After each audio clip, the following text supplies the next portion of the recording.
Hey everyone, it's Rhea. Thanks for coming back to my channel. In today's video, we're going to be making a bag I've wanted to do for some time, or at least the type of bag. I've wanted to make a new gym bag for some time. Right now I'm using, if I can get it out, there we go, this ripstop backpack, just something I got off of Amazon years ago. And it's a perfectly nice backpack. I usually just have this, it's something I can actually pack up into the interior pocket of it. It zips up into it, and I pack it on trips if I need an additional bag. So that's why I have this. But I just felt I needed I couldn't find the bag that I had been using as a gym bag, and I needed a new one. So I've been using this until I could make one, and so I finally did, and I made, let's get it straight, the Oxbow Tote in the overnight size by Noodlehead.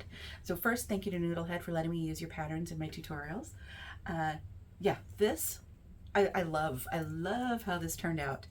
I chose materials that I could very easily squish up to get into a locker, wipe down both on the exterior and the lining. So the materials, the black here, I'll go over it when I go over the materials more specifically, but this is the recycled nylon from Warmino. I believe the rest of the materials, I think they're from Fabric Therapy.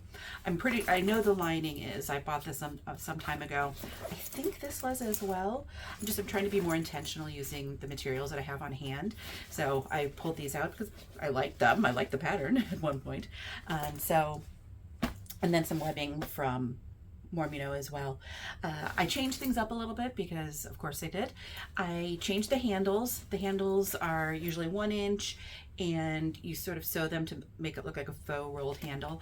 I did it more like this. Hopefully you can see. It's 1.5 inch, so folded down it's, is that about 1 inch, 3/4 of an inch, sort of in the way we do the handle on the Guardian backpack on the top there, only because I know for my hands I've got a little bit of arthritis starting down my thumbs, but you know, my hands sometimes get sore, and having something a little wider to grip will be easier for me. So I did that.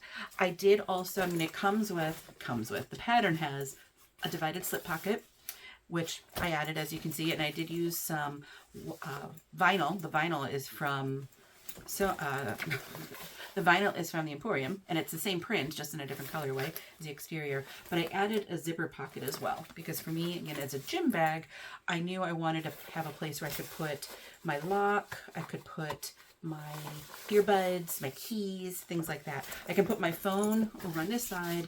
I can put the rest of it there. I did add a piece of wide elastic that I could use for a water bottle. It doesn't work. Not because the way you do this doesn't work. It doesn't work because of the materials I chose. And so you'll see in the video, I will put some information on there, sort of a disclaimer. So depending on your materials, it may work great. Mine, too drapey, it doesn't work. But that's okay, because these front pockets are plenty big. I put a magnetic snap there, so when I'm not using it for as a water bottle holder, fine. But you can see that fits there. I don't have a bigger one here. It'll fit a larger one there if I need to as well. So I did also add a second pocket on the back. They're both magnetic. And then I did use some vinyl for the base, and I just, there you go, you can sort of see I did some stitching on there to give it a little texture. So yeah, this is it's really, let's get it back to the front. There we go. It's a fun bag to make because I think it comes together really easily. I think this would be a great bag if you're a new bag maker.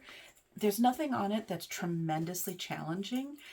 It will definitely help you build new skills. Doing the zipper on the top, I think will be good. Just working with some angles, but it also has some nice, good basic skills. So it's going to help you strengthen those as well. I think, yeah, this is a great bag pattern if you're still a newer bag maker, I think. And don't forget, there's the smaller size too. I should say, this was challenging, the size, doing it on my cylinder arm, because I don't have a table to help with the material after you've started sewing things together. So I will say in the video, there's things that I would construct in a different order, not because I think it's wrong, but because for my machine, it was just really hard. You sew your exterior together, you do your panel here, you sew your base on, and then you sew to the other one. So you've got this long piece. I don't have a table to help with that weight, not a big one. And so for me, I would probably just sew a few things out of order to make it easier on the cylinder arm. So just keep that in mind. You can do that. Look ahead to ensure sewing something out of order isn't going to screw up for you the rest of the construction, but provided you can do that, it's okay to do that. So yeah, let's take a look at the materials Let's take a look at the materials and get started making this bag. Let's look at our materials, and they're big. Look at this. They're big because this is the big version we're making. So let me move some things out of the way first. We'll drag them back when we're ready. Okay, we'll start with the exterior.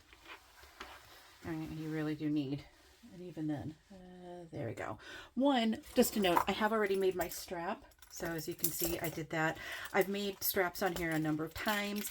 I have a video where I show, in fact, how I do the strap, because I did sort of the method where I put faux suede ends on my strap pieces to help I've put faux suede on the ends of my strap to help keep it from, or provide a little extra grip when I'm here on the slider.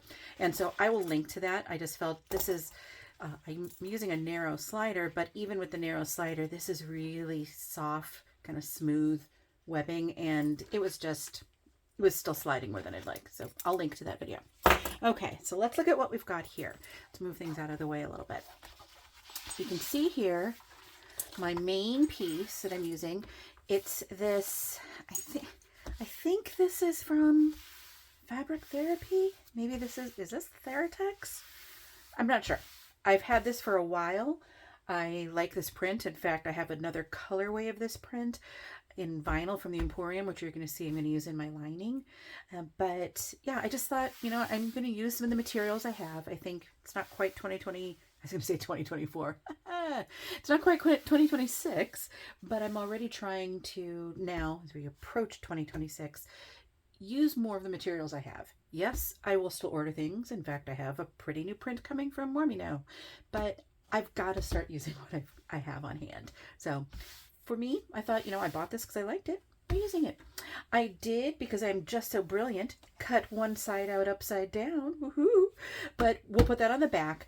Plus, I'm going to put a pocket on the back. This normally has, not normally, per the pattern, you put a pocket on it. It'll be like this, essentially, sort of like that. I'm going to put that on the back, so you're not going to notice it a ton with the sides. And imagine there's also going to be webbing here. I think it's not going to be crazy bad that it's upside down. But anyway, so we've got our two pieces. I do have at the moment spray basted on some fleece. Again, my brilliance, once again, I bought non-fusible fleece, so we have it basted, spray basted on, and I'm going to just do some light random quilting on the sides. I'm not going to do it in the middle because we're going to be sewing down with the straps. That'll help hold it down, so I'm not concerned, but I'll do some just very light, nothing that really should cause any changes in the size. I don't think it's going to shrink it up too much, so we're going to do that. Then for the pocket, this is the recycled nylon from Warmy that I thought I would use because it's a similar texture to the material here. And then for the lining, I'm going to use some, this is waterproof I think it's the waterproof canvas light. I don't think this is this is not the Renew. And so I just thought it kind of looks nice with that for the lining there. So we're going to do that. As I mentioned, we're going to do the same thing on the back. I just like the idea of having a pocket on the back. And then I'm going to use magnetic snaps to close it. I do have riveted magnetic snaps, so I'm going to use those. But I'll show you when we get to that point what you would do if you wanted to use regular magnetic snaps, the kind with prongs. So I've got these. I don't use them enough as well, like other materials, so we're going to use them. Yay. Then I'm going to use, for my side connectors, I've got some matching webbing. So this is that debossed, hopefully you can see that floral webbing, and I'm going to use the triangle rings. This is 1.5 inch. It's not the 1 inch that you normally have per the pattern. I just felt because this is so big, and I like the idea of having something a little wider, and so I'm also going to, I'm not going to sew it into the side seam like, oh, not that you can see it. I'm not going to sew it into the side seam. It normally would go right there. Instead, once the bag is done, I'm going to sew it on the outside. So if you go to the Noodlehead YouTube channel, you'll see there is in the sew along tutorial for this, in the third part, the third video, she shows there what you can do if you want to attach your strap connectors in a different way, which is recommended, or it's certainly advised, maybe that it would be the better thing for the overnight size. If you're going to be carrying a lot of weight in the bag, you want something that's going to have a little more strength and put less stress on your side seam. So that's what I'm going to be doing with that. I am still also going to be using 1.5 inch webbing for the connectors here, the sides here. I mean, that's a little wider than what you would use, and I do have narrower webbing, but I like the 1 inch or the 1.5 inch here. I am going to be doing something differently with the straps. So you can see I've already marked, I've done some marking ahead of time. The pattern is going to tell you where you need to put some marks here, because normally what you do would be you would fold this in half and you'd sew it, and it just makes a nice grab handle there. I'm going to fold it slightly differently, and then I'm going to cover it with some vinyl. This is the obsidian vinyl from Mormino. It's really soft. I love this vinyl, and so I just thought that would make a nice covering there. I just know for me, I want something that's a little flatter when I hold it. It's just going to be easier for my hands, and so that's what I'm doing there. So I have those pieces there. Let me move some of this out of the way. I've got my tag here. Where'd the other tag go? I'm going to put my tag on one side. I'm going to put this cute one that I just got from the Heartwood and Hide, Cherish the Quiet Moments. This is going to be a gym bag, so I don't know that I would call it a quiet moment necessarily, but I just like that there. And I'm going to use one of the floral zipper pulls from Mormino. And here's the other one here. I've got some zipper tape. And then for the base, I'm going to use the obsidian vinyl as well, just because I think that would be really nice to have something a little more on the base. I mean, for this bag, I'm not using foam. I don't want it to be that structured. Again, it's a gym bag. I need to be able to sort of crush it and put it into a locker when I go to the Y. But I do also want something, and sorry, back to this. I want something I can also wipe down. I want it to be very easy care, but I think you need something a little sturdier on the base, so that's what I'm doing there. I liked in the Noodlehead tutorial for the bag, the stitches that were just done on the base here. So I've just got this with Peltex per the pattern.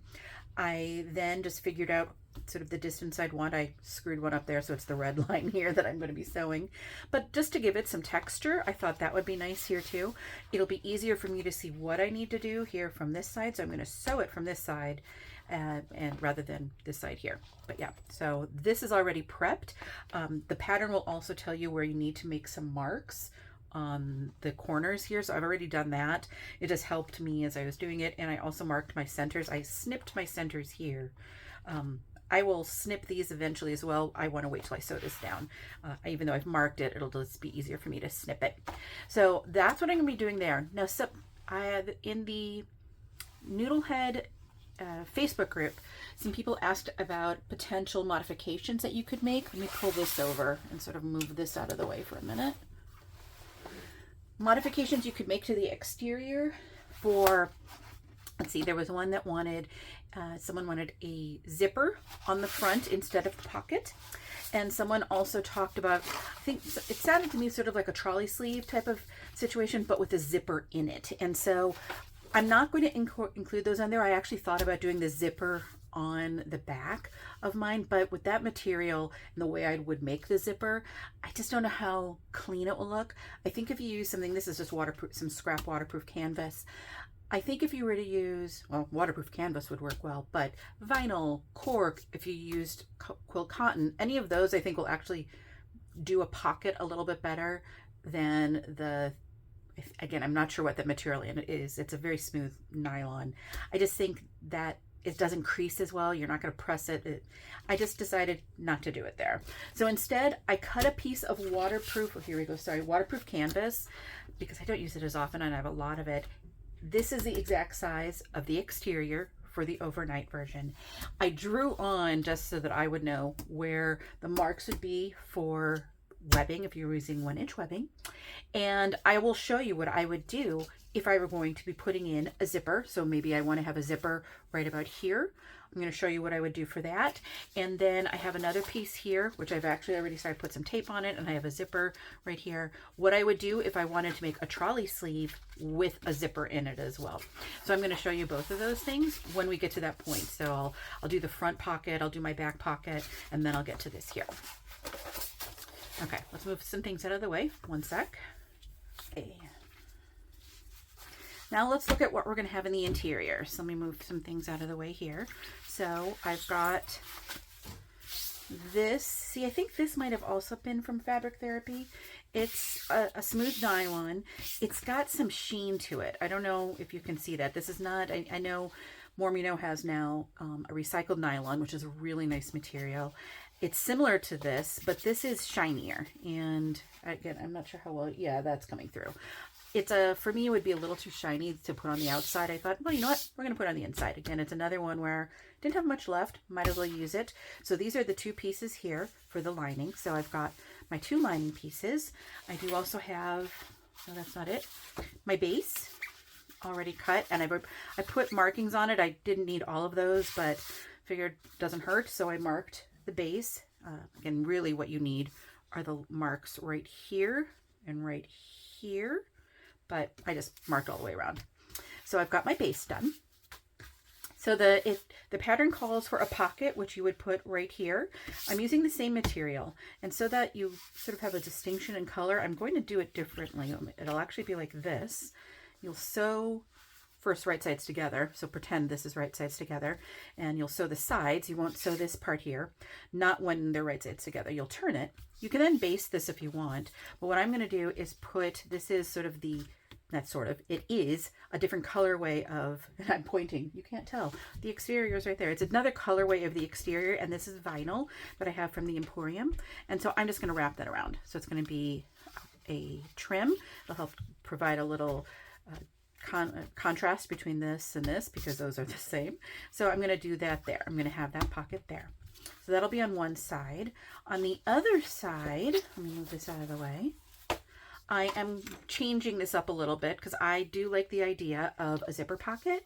So if I'm using this as a gym bag, I want to have a pocket where I can put inside, you know, my wallet. I usually just bring a small card wallet with me when I go to the Y, but I can put my earbuds in there, all my little things. It's not going to be a deep pocket. You can see I decided to just use some of this fabric as well. It's not going to be deep at all, but I don't need it to be. I just need it to have a space probably about this deep so I can put those things. So lip balm, anything like that. And so that's what this will be here.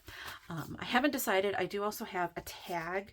I don't know if I'm going to put it under here or if I'm going to put it under the trim on the other slip pocket. We'll see, but I like this one. It says breathe deep. I think these all work nicely together with the label on the outside. And so, whoops, so here is my zipper for that, and I'm going to use the same zipper pull with the flower on it. Another request to show how to do a modification would be for a water bottle holder and for like a key leash, so that, you know, a swivel clip so you can hook your keys onto something. So for me, when I add a water bottle holder, I like to use elastic. So this is 3-inch elastic. And so what I will do, I mean, knowing what the seam allowance is, so you'll keep that in mind, I'm going to cut a piece and create a loop. I mean, it won't be that big. But what I will do, and I have sitting in over at my desk, I have a water bottle, not the one that I would normally use, but sort of a standard size bottle. I will wrap it around with some pull. I want it to be a little tight, and I'm like, okay, I'll figure out what the right length will be, and I'll do this on in the video so you can see. I'll then cut it, and I'm going to sew it into the seam allowance here. I like the idea of that so that it could be flat against the bag when I need it. Oh, I'm just thinking too that we'll see how it'll work, because with our base, this is our base. I mean, our sides don't just go flat, you know, they don't just sew together like this. They're going to open up like that, because, you know, obviously once we sew these, they're going to be sewn onto this. And so we are going to have sort of some width there, but I think this will still work. I'll have to figure this out, but this is what I'm going to want to do. I'm going to want to sew it in, take into account the seam allowance, take into account the shape of the bag as well. But I like the idea of elastic because I can have different size water bottles. If you know, you will always be using the exact same water bottle, same, or at least same size all the time. You could do this with any other type of material. But because I will have various different size water bottles, I want something that will accommodate that. And so there's the stretch. So that's why I'm choosing one which is at least the smallest that I would use. I will then be able to put things in that are a little bit larger as well.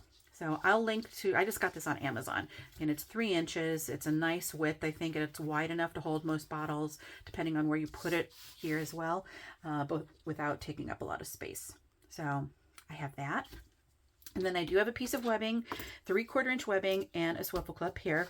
And I'm going to just show what I would do to put in the leash that we talked about. There are different ways that you can do it. They're different, yeah, there's a number of different ways you can do this. The length here, I think this was 8 inches. I just cut a length that I thought would likely work well, because I can either, and you'll see when we do this, I can either have it be that long, or I could have it be that long. You know, there are lots of different lengths, and we'll go over that when we're sewing it together. Yeah, so we'll take a look at that in just a little bit. So those are all of the materials here. There's a lot here, and they're big, but the thing is, to think about it, it's really a big pouch to a certain extent. Yes, we're going to put pockets on, we're going to do some special things to the exterior, but it's all going to come together, I think, pretty easily. So let's go over the machine and get started. I have a fresh bobbin. I think it's a good time to do these stitching, sort of the lines here on the base. I'm going to bring my hum chopper down a little. I have this at a top stitching length, and I will back stitch at the beginning and the end. I'm just going to, as I said, put these stitches down. Now, it shouldn't, just in case there's any stretch to the vinyl, because you would think, I mean, I could go down, go across, go up, but then you've got your vinyl kind of going in different directions. I will go down, stop, and come back and do it down that way. I just want to ensure if there's any stretch, it's all going in the same direction. But I will back stitch at the beginning and the end.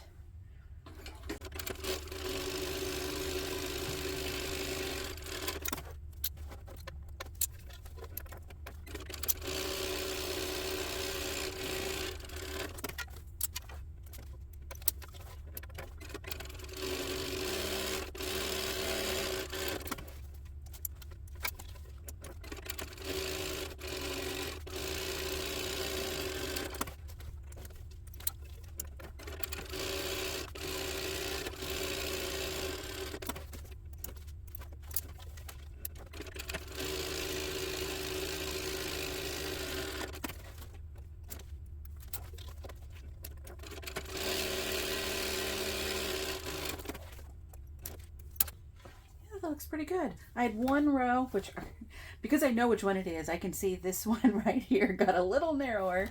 You can see it here. I can see the line right there, and it just veered a little bit. You really would need to be looking at this side to notice. Not a big deal. I think that's nice. I like that. It just offers a little texture to the bottom. Nifty. Okay, that's done. I think what I'm going to do next will be the handles, sorry. And so, as I mentioned, I'm doing these a little differently. What I'm going to do is something similar to what the handles are like on, or the handle is like on the Guardian by Lynn's Handmade. I'm going to, instead of folding this in half and just sewing down, sort of having like a faux rolled handle, I'm going to fold these to the middle. So I've got my lines marked on the ends. That's sort of my start and stop lines that you would have normally. But I'm going to fold my webbing to the middle, and that's why I put a piece of 1/2 inch double-sided tape there. This actually probably would be easier at my cutting book table, so I might get up and do that there. And I'm going to do it on both sides. Yeah, I'm going to go over to my cutting table. Let me go fold these in half, and then you'll be able to see what I'm doing. So here's what we have. So you can see I've got it folded. I have it folded to the center, so hopefully you can see that. I've got the double-sided tape, which is basically holding it down. It doesn't have to hold it for very long. I just need it to help. And then clips. I've got clips at the end where I want to both start and stop. And so what I'm going to do is sew down, around, and back this way. I'm just going to sew a square. because I'm going to cover this with some vinyl, I don't care how this actually looks. I mean, I don't want it to be terrible, but I'm going to sew it from this side. So this is what I would consider the right side. I'm going to sew it from the wrong side up. That way I can see the edges. I can see where I need to start and stop, because I can see just inside where my little mark is right in there. And that way, yeah, that way I just know what I'm doing. It's, as I said, this is just a different way of doing this. Let me bring my home jumper up a little. It's going to feel, it just, I know in my hands, I have arthritis in my thumbs, and it's just, I think grabbing this, it's just going to feel more comfortable if I'm grabbing this, probably for my hands in general, because I'm starting to get some in the rest of my hands. So I'll do one right now so you can see, and then I'll do the other one off camera, and I'll cover one so you can see how we're going to do that, and we'll keep going.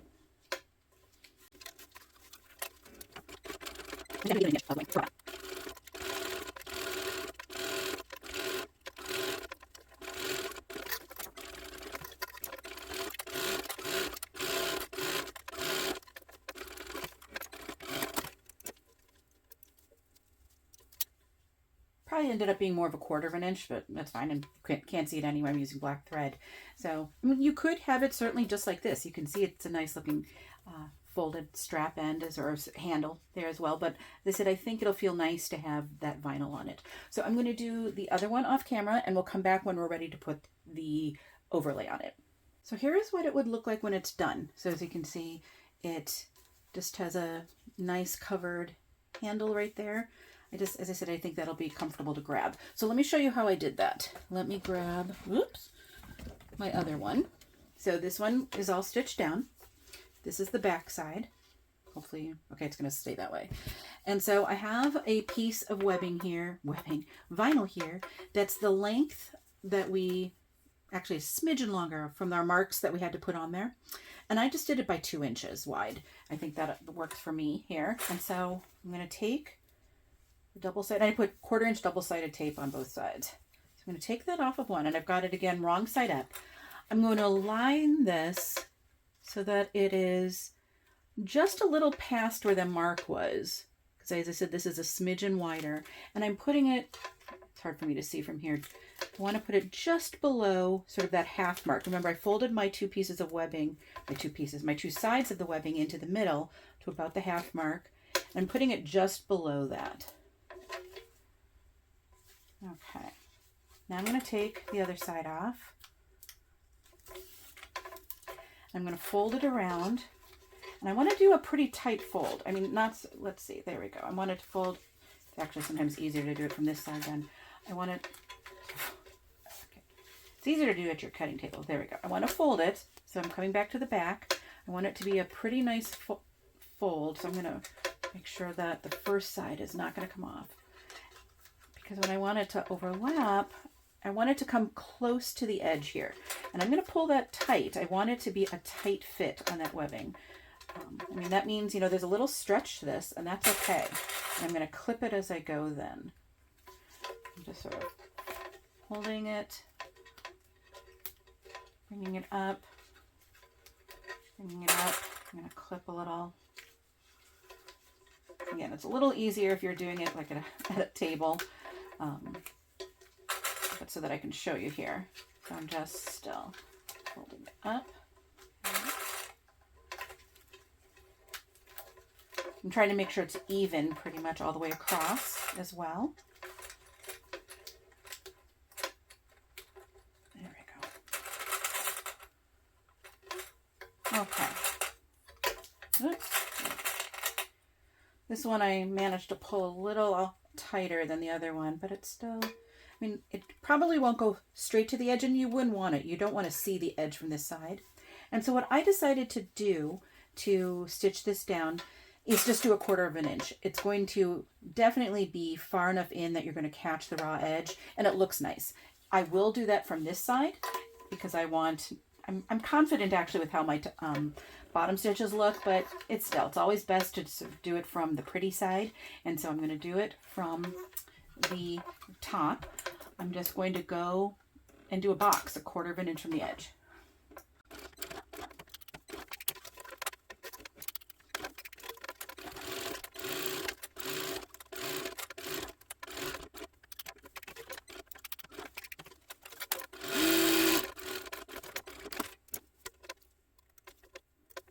So you can see it's caught on the back. I mean, yes, it's lifting up here. If you really don't like that, you could go and do 1/8 of an inch as well. I mean, there's definitely space.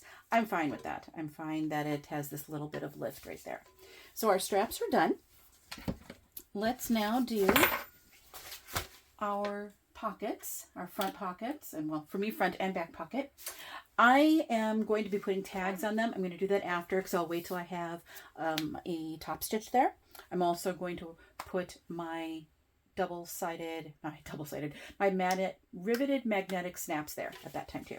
But for right now, what I want to do is put these right sides together. You know, the other thing I'm going to do, I like to draw on my seam allowance when there's a little bit of a curve. I find I just get a better curve if I do that. So I am going to go off to my cutting table. I'm going to just draw those on and we'll be right back and we'll sew these together. Okay, I just realized I didn't press record and I've got the other half done. So all I did was sew at the seam allowance that I drew on there. I then used my pinking shears to cut some of the extra off so it'll turn better.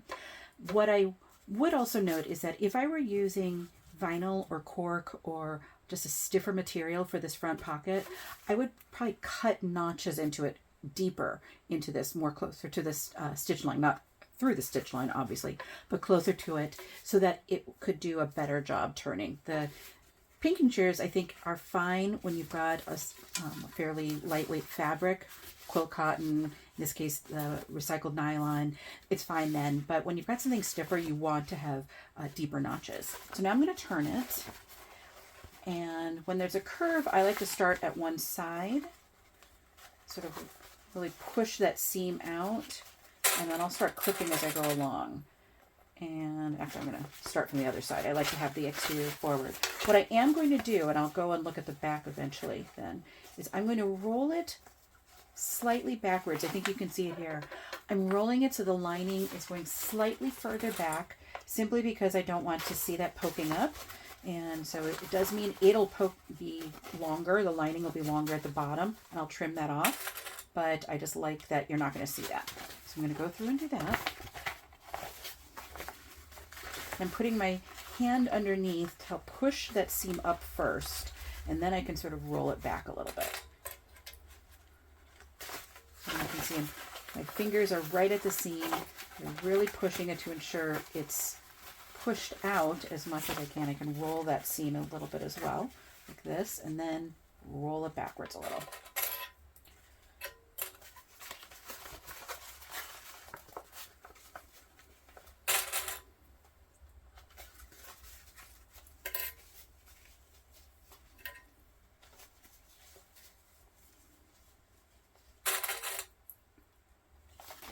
You want to take a look and ensure that it looks like it's about rolled the same way all the way along. You can see it's actually rolled a little more, I think, on this side than on this side. Hopefully you can see that. If not, just trust me.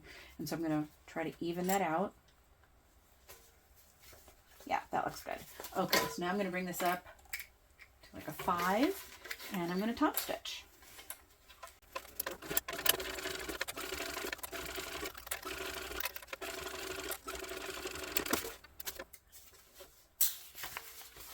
Great, looks good. It looks good from that side. Looks good here. So what I'm going to do next is go over to my cutting table so I can see. I want to put my tag on, but I also want to put the magnetic rivet snap in there. So now for me, because I'm using a riveted one, I'm going to see it on this side. I guess I don't have to. I could have it so you don't see it, but I will do that. So the pattern will tell you where you should put that, so I'll mark that. What I will also do is put some interfacing back here. I'll just cut some little squares of like Decaville light to put back where they are to help make it a little stronger for this. And so I'll do that as well. If you were doing one with prongs, what you would do is you would be doing this all from the lining side. So again, the pattern will tell you where to put it. You would then take, hold on one second, I'll go grab a washer. So if you're using the magnetic snaps with prongs, I've got my set here. I'm actually going to put that aside. You'll want the male side, so with the little bit sticking out, and determine where it should go per the pattern. And then what you'll want to do is take your washer, wherever that mark is that you'll have, and you'll put your washer there. You'll put 2 lines in the spaces on the side, and then you'll cut those, and you could stick this through, then close it, put some interfacing on the back and put this on there, and then you'll have that side done. I like to put the other side, the part that'll go on the main fabric, on after I have the pocket on. So that's what I'm going to do with the riveted one as well. So I'll talk about what you would do then at that point. So we're not going to worry about that half now, but that's what you would do here. You would just do that. And as I said, I really recommend using a piece of Decaville Light. You could use another piece of vinyl, just something to help beef up that, to provide some extra support with that magnetic snap. Okay, so now, as I said, I'm going to go over, I'm going to find where I want to put my 2 tags on here, put my magnetic snap on one, and we will be back to start dealing with the main big pieces. So I did punch holes for where I'm going to put my riveted magnetic snaps, but I'm going to sew the tags on first. I just sort of eyeballed where I wanted them to go. I had a ruler that I lined up with the edge of the top, the pocket, and measured down. For me, I measured down a couple inches. Hold on, let me get rid of some of these. Okay, so I just measured down and looked good. So I'm going to go around. I'm going to tie off the edges, but I might back stitch it because it's going to be a gym bag. It's going to have some wear and tear potentially. So I want those to really stay on.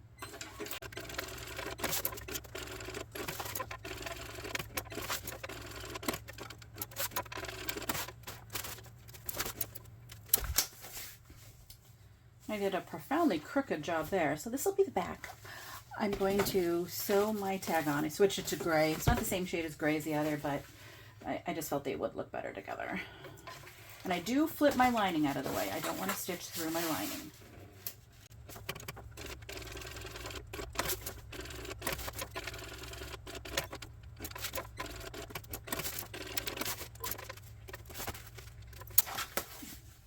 I know the back stitching isn't as clean looking, but I'm fine with that. So I'm going to put in the magnetic snaps, and I'm going to show you how I'm going to do this. One sec. So here are the magnetic snaps, and I cut some pieces of Decaville Heavy. It's what I happen to have. Like if I were doing it with the prongs, I'm going to take only the male side. I'm going to put the 2 female sides aside, and I need to put 2 of, I guess I have 3 caps. I don't need 3 caps. I'm going to put some of the caps aside as well. Okay. And actually I'm going to need this one for the other pocket.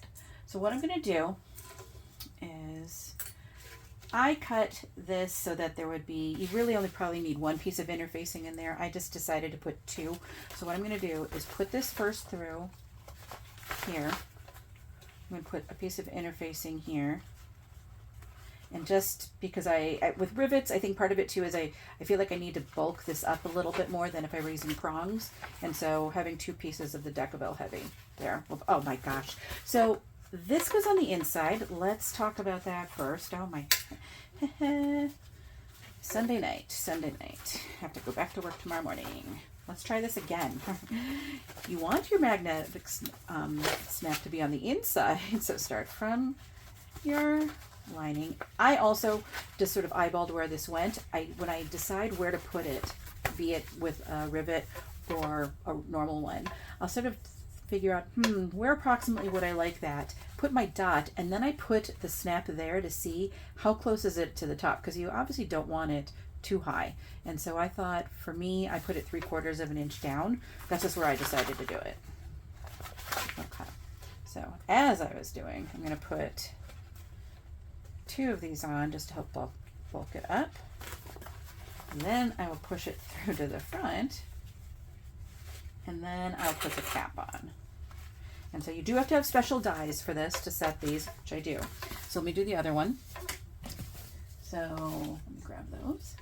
So again, I'm going to put this through in the back.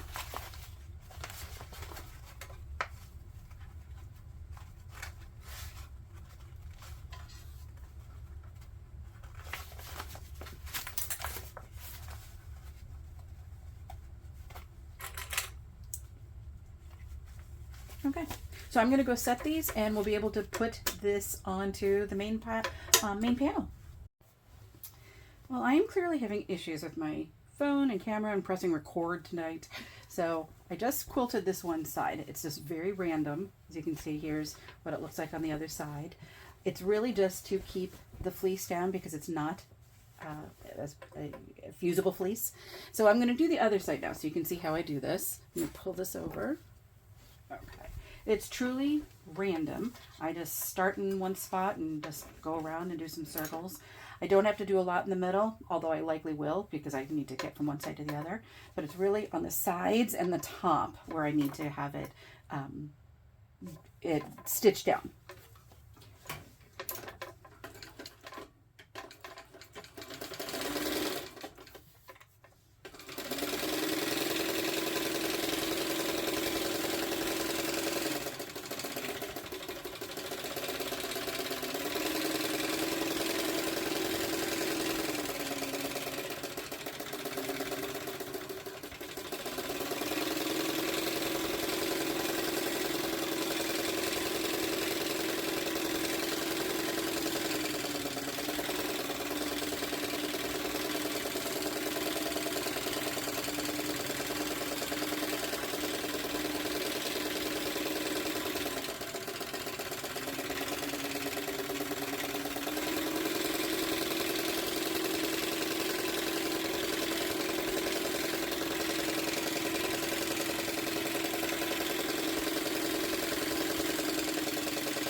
Not too different, just a little something. I mean, you really can't even see it here, but you can feel it. I think it gives it a nice little texture, so that's cool. So yeah, making sure this is the upside down side, so this will be the back. So what we're going to do next is put down the pockets on here. I'm going to get that prepped over at the cutting table. When I'm done with the two here, then I'll show you the two ways that you could modify this a little bit. So let me get this going. So we're ready to stitch down the pocket. You can see I've taped it down. I don't want it to move. This is material I don't want to pin. If I was using quilt cotton, certainly could do that, but I don't feel comfortable pinning this. What I did also do when I pinned this, I just said I wasn't doing that, when I put this onto the main panel, I have my centers clipped or snipped on the main panel and on the bottom of the pocket. So I lined that, but I wanted to ensure everything was still straight. And so I measured from here to here and from here to here. I did also measure to the edges to ensure that everything looked nice and centered and straight. And so I feel good with how everything is now. So now I can just baste down the sides.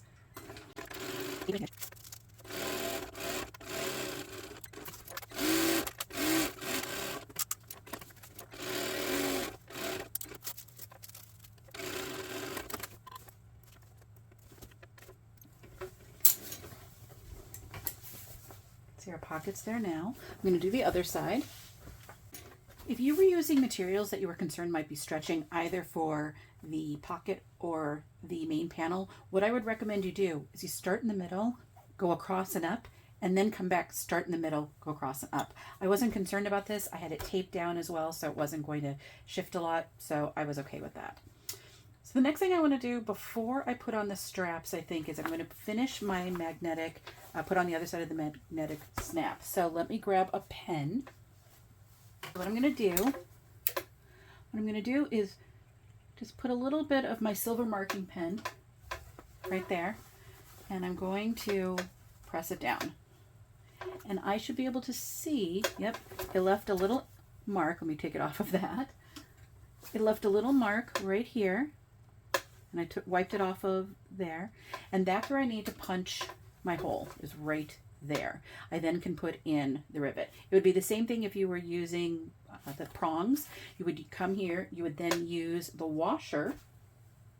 So here's the washer. I would put the washer over that hole, mark the lines for where you're going to slit it, and then you can put it in. I find that's the best way to get it on the other side to align nicely.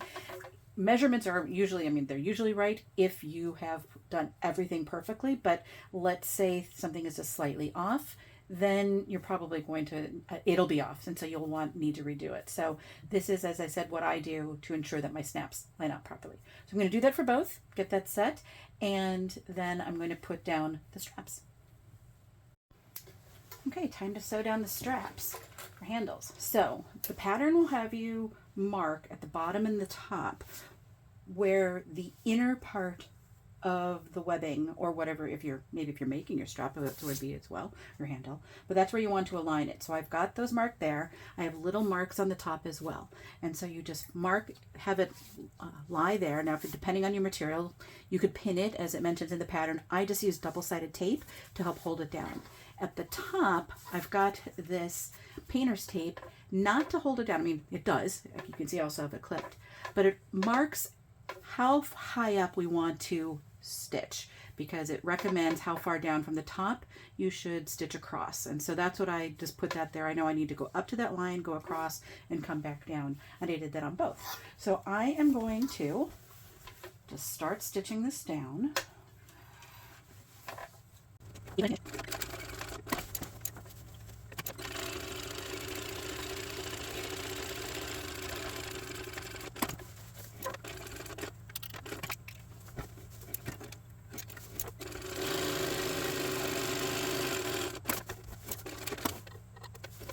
So I got one side done. Obviously, when you're putting this down, ensure that you haven't twisted your strap. That would be bad. And yeah, I think that's basically it. I could do another row, but I don't feel a need to do that. What I might do, I'm debating, do I want to rivet anything up here? This may just be the only other place where I want to put another row of stitches, because there'll be stress right here, and rivets would certainly help. I could put 2 rivets above it. I'm going to sew the other side, and then I'll decide if I want to do another row of stitches or not, because I like that it's sort of framing the roses, and I don't want to sew into those. One thing you notice too, I mean, this covers the raw edge of your pocket, so that's what's nice about this process as well, is that you've now covered the raw edge. You don't have to worry about that. So I'm going to do the other side, and then I'll decide what I'm going to do for the top there.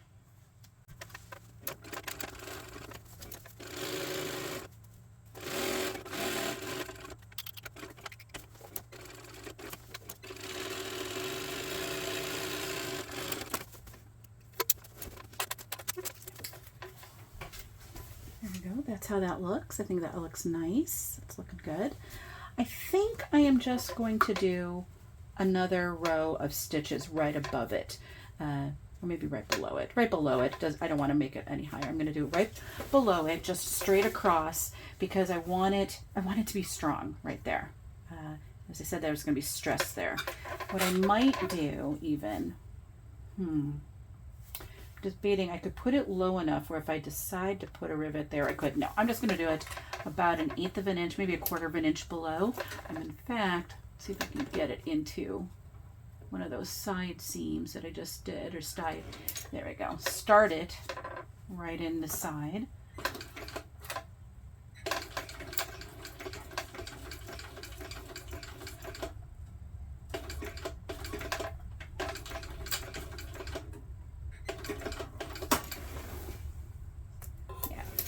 Yeah, I think that's better. It's just going to take some of the stress off of that, I think, and it'll make it a little bit stronger. Yeah, so you can see what it looks like from the back. I put that bottom one in there. I suppose if I really wanted to, I could have back stitched and like gone back and forth over that, but no, this is fine. So I'm going to do it on the other side.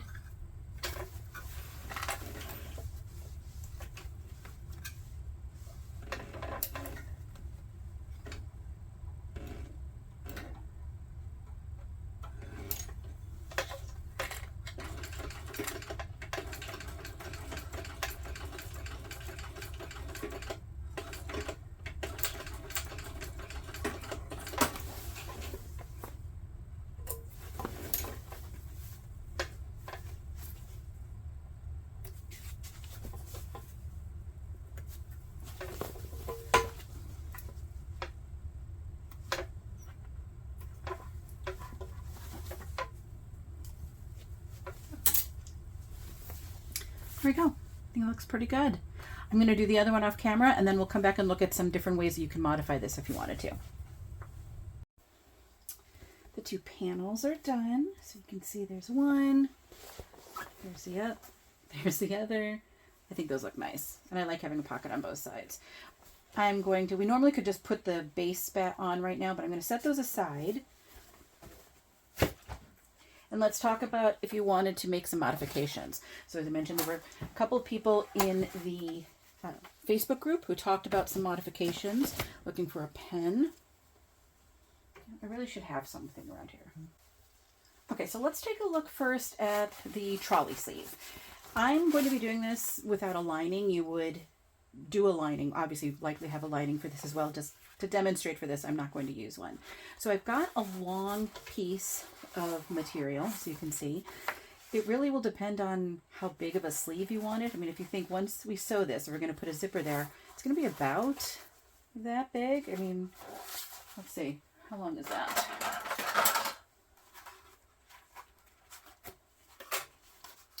Let's just pretend the zipper goes there. It's probably, it's probably about 9 inches. It's a decent length. I mean, you can decide what the length will be. We're going to have to trim the sides as well, because keep in mind on the back, if you're putting on the back, assuming, you're still going to have the straps, the handles that go up like that at an angle. So we will need to trim this at some point, but I think it's going to be easier to start with it just like this. And so you would have a lining piece as well. I've put tape on the top and the bottom. So I can, the way I normally would, think about this as sort of making a pouch. We're just not having separate pieces here. And then I've got my zipper. Now this is a process where it really is going to be easiest to not have your zipper pull on. If you have a hard time putting it on after, I'm not the greatest. I have mine zipper tape considerably longer, because then I can in fact use my zipper jig if I want to get that on. I've also, you know what I should do is I should mark centers. Okay, I'll pick that up in a second. I'm going to mark centers on my pieces here, at least on the exterior. So pretend if I did have a lining, I wouldn't have to, because it would be the same size. But this is just going to help. Okay, let me get my zipper tape. Hold on. Okay, got the tape. I have also marked my centers on the zipper tape. I've put marks at the very ends as well. I mean, these are not going to be seen because we're going to end up cutting them off. But when I put my zipper pulls on, I can ensure that these line up. I mean, they're not straight, but that doesn't matter. They're a continuous line. And so when I put the zipper pull on, I can ensure that this continuous line is there again. That way I know that it's fine. But by having my centers marked, by having those on, I can take this apart when I need to and know that I'll be able to put it all back together. So we're going to first take the tape off of one side. And sort of like we would normally do for a zipper pouch, I'm going to align the center there and put my zipper tape on. I'm going to stitch that down. Now you can use a 1/4 inch, you can use 3/8 of an inch, whichever you prefer. I'll just use a 1/4 inch for this. Whoop, hold on a second. My thread came out.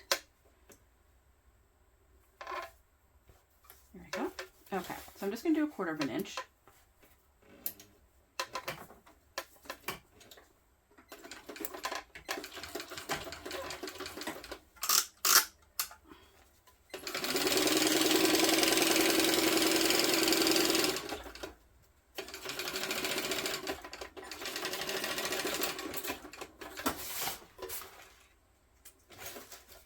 If you're using lining, you do your lining now, but I'm just going to top stitch. I'm not going to worry about that.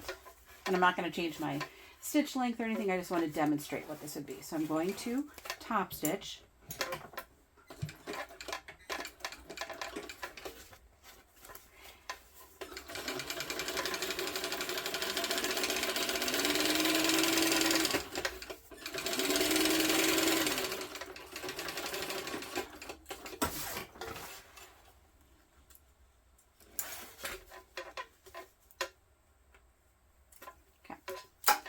And so now I want to do the other side.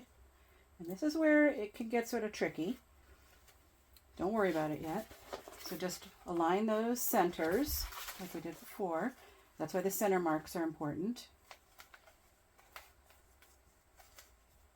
Of course, ensure your sides are aligning. Okay. stitch that down. And again, if you're using, obviously if you've got lining, you could baste this first and then put the lining on as well.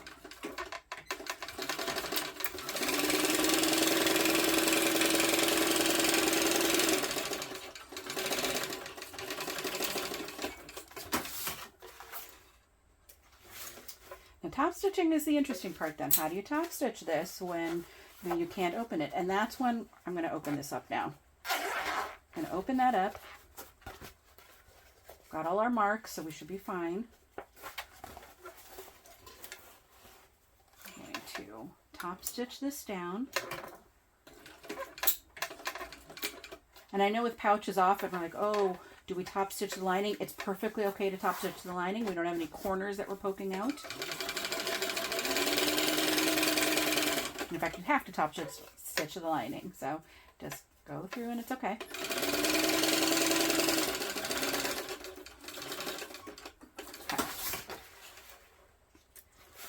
So now we need to put on a zipper pull again. And so I am going to, that's the way it helps. Now, if you're great at putting zipper pulls on, you're set. Here, let me see how well I could do this. I usually use a zipper jig, but we'll see how it goes with that one. And I'm making another bag, so I happen to have this Once Upon a Time zipper pull. And so you just, I actually would do it from this way. Let's see. I know you're supposed to look and see, like with the zipper, you know, which is, okay, so I'm just going to try putting this in. I am not the greatest at doing this. There we go. Without my jig. I think I might have gotten it. So you just put it in. I usually put it into here, click, and yeah, see, now there's a good example. See how they're not aligned? This one is a little bit higher. And so that means I didn't get it. I am going to use my zipper jig. Let me see if I can figure out a way to show it to you here. But now I'm at this point here. I've got my zipper pull in. It's all zipped. I want to turn this now right side out. Now, if you have directional fabric, you will want to ensure that you put your zipper pull on in the right direction. I mean, this is solid color, so it doesn't matter. But just think about that because you want it likely closing to the left. And so now we have this. And what we'll want to do, though, is stitch down the top in some way so that it's like putting a top stitch on there. And we can do it at the bottom as well, just so that it's nice and even on both sides. So what I'm going to do here, maybe an inch is good. I'm just going to have an inch above from my top stitch, so from the seam on the zipper. I'm going to have it. You're going to not drop your ruler. 1 second. You could also, actually, now that I think about this, you could fold this all the way down to the zipper if that makes it easier. You don't have to have a lot on the top. So you could also have it right there. Let's do that. I think that's easy. Hold on. Okay. What I'm going to do is fold the top of this right down to the zipper. And you could probably put your hand inside and feel and ensure that it is really doing that. And you can measure to ensure it's the same amount all the way across.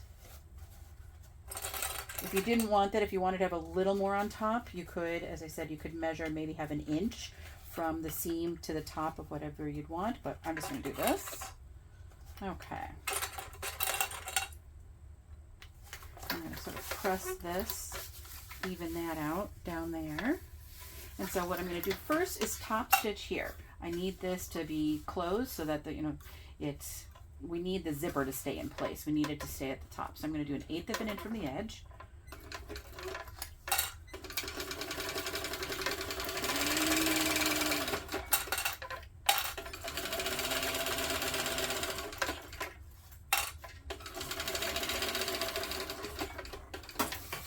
My top stitching might not be great, but just doing this kind of quickly to show you.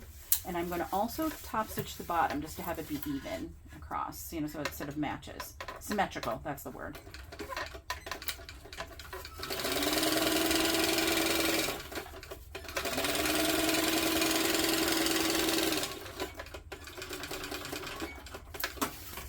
Okay. So now what we can do is go over to our main piece. And, you know, I guess you have to figure out, where did you want to put this? Where do you want to put this down? I have the lines drawn on here. You could always use some washi tape. You know, you have to mark it anyway. Maybe put some washi tape there so you can see where the edges are and figure out, okay, where do I want my sleeve? I mean, if this is a trolley sleeve, you probably want it right about the middle. So what you could do then is do that. Then once you figure out where that could be, if you have washi tape, you could trace where you need to cut it. Now, you don't want to cut it on where that washi tape would be. That washi tape would be the inside edge of your webbing. So maybe do a 1/2 inch out from that on both sides. So you'd cut that down. Then, like you do with the normal pocket, you would baste that down just on the sides. Don't do anything here. Don't do anything here. And then you'd put your webbing over it. And you'd have your trolley sleeve with a zipper pocket, because basting it here will close it. So hopefully that made some sense. So again, I just one long piece. You do need to be able to take apart your zipper, but I think I showed that really is okay. And then figure out where it needs to go and trim it and stitch it down. So that's the first part. Let's say you wanted to put, I don't need that right now, sorry. Let's say you wanted to put a zipper pocket on the back. So again, we've got, I've got my lines here. You could put washi tape, as I said. And so what I mentioned in the Facebook group is that I would use some facing here. So this is something where I'm going to put this here. It's going to help to create the hole, and then I can put my zipper pocket lining pieces behind it. And so what you typically do when you make something like this is, if you're using number 5 zipper, you would cut a piece that's that is 2.5 inches wide by whatever length you need. You want it to at least be 1 inch wider on each side of the opening that you want here. And so I thought, okay, maybe I want this to be, I figured right here, this line, I don't know, you can't see when I do that, and I don't know how you can see, I put a couple of lines. This line here is from here to the other side, that's 7 inches across. And so I thought, okay, if it's 7 inches, it'd be about a 6 inch wide opening. That seems nice. And so if that's where I want the opening to be, see, if we look at this, that's where the opening will be, the top of it. That means I need sort of another line here, 1 inch further up to a line right here. And so I did that. I drew the line here where I want the top of the opening to be, and a line here, which is where the top of the facing will be. I do also have my mark centered here. And so what I'm going to do is I'm going to put this down like that. Now I'm going to go back to my cutting table for a second and do this. Because I'm going to also be cutting out the middle here, this is one instance where I will pin, and I'll pin if it's vinyl, I'll pin if it's cork, doesn't matter, because we're going to cut through there anyway. So I'll be right back and I'll get that all set. Okay. So that's pinned down. I did ensure my center mark here is aligned with my center mark here, because I want this to all be centered. So what I'm going to do is sew around this box. So I'm just going to sew all the way around. Make sure you back stitch.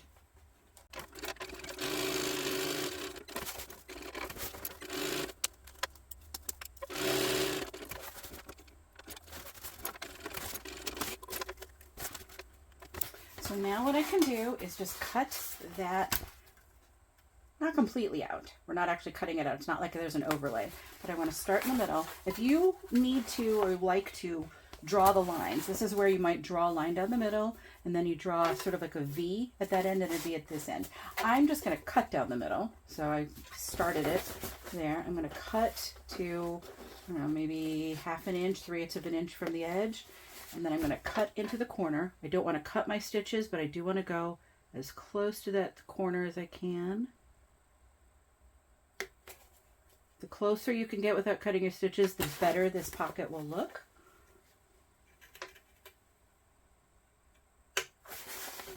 Do the other side.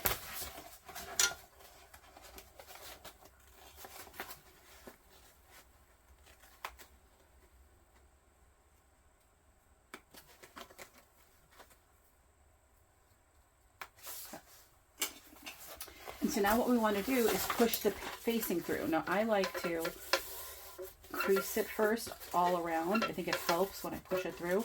This is waterproof canvas light, so it's got some natural crease to it. If you've got something that you can iron, go for it.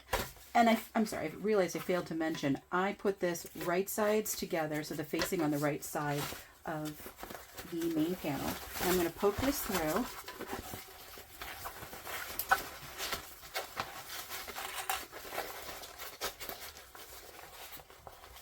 You could also do this. It doesn't have to be just the facing. It could be the first, the main piece of your, or the front piece of your pocket lining. I just think if you do it this way, it makes it a little easier to then do the rest. And then it gives it usually a nice kind of crisp look. So if you can, I'm not going to spend a lot of time on this right now. But this is where if you have materials you can press or iron, definitely do that. If you don't, just do your best to get them to lie flat. I will often use double-sided tape right about here, not where I'm going to be stitching down, but at the edges of whatever I'm doing, I'll do that. But right now I can just try to crease that. There. And so now, whoops, now it's ready. It's a lot of material here. There we go. I can get it. Now it's ready for you to come through. You can see we've got our opening now for your zipper. And so now you can just insert the zipper the way you normally would.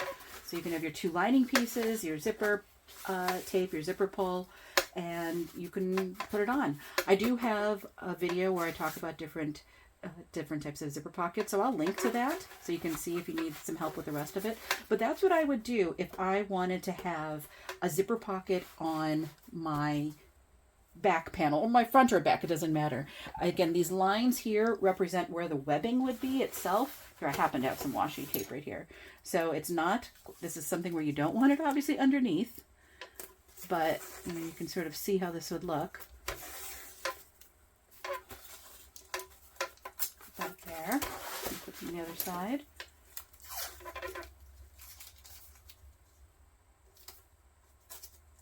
Oops, get it straight.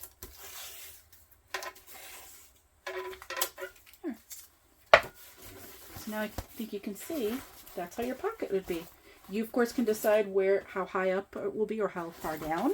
That will help determine how wide your pocket will be, or how wide across this way. The further down, the longer the opening, or the wider the opening can be. I wouldn't put it much higher than that. This is, I keep dropping on my rulers.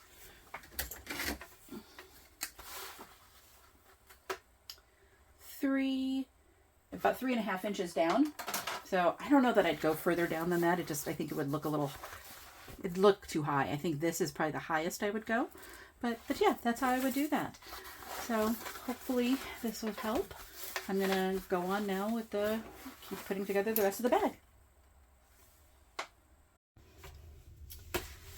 Let's look at one more option for that sort of alternate type of front zipper pocket, trolley sleeve, or I guess it could be trolley sleeve would be on the back. And this is what I would likely do. I like the idea of still having that front slip pocket, but I think if you were to put a zipper pocket in that would be really neat. So, here is your normal front pattern piece. Again, I'm not doing anything with lining, so we're just doing the exterior here. You would have to have lining for this as well. So you have your front piece, and this is actually your back, because remember this will also be a slip pocket, so let me move that aside. And then you have one piece where you're going to put the zipper in it. You have to decide how far down from the top you're going to want your zipper. I just sort of measured, like, yeah, that looks good. Now the thing to consider is, yes, I cut it and I'm going to put my zipper there. Depending on your seam allowances, this may or may not be long enough any longer for the pattern piece. And so just keep that in mind. You may want to cut this a little bit longer just to ensure that you can trim it down to what you need. Let me turn on my machine. So I think if you were to do 1/4 of an inch, oops, I'm going to start with this piece. You should probably be fine, but you just want to ensure that you have accounted for potential variances in your seam allowance. I'm going to cut or snip my centers. I'm also going to mark a center on my tape here. And I don't have a pen near me, so normally you would not snip into this. I'm going to, just for the sake of what we're doing here. Hold on, I'll get a pen. Even when you're just demonstrating something, you still need to do it correctly. So I'm going to mark my centers here. You have to see my thumb. I hurt my thumb yesterday. Hopefully it's okay. It's been a little sore. Okay, so we've got all those marked. It's just that way you can ensure everything is going to line up properly. If this was, a rectangle or square, whatever, you have no problem. But because our sides are not, they're at an angle, you want to ensure everything is lined up properly. So have your centers marked. And so I'm going to put this here.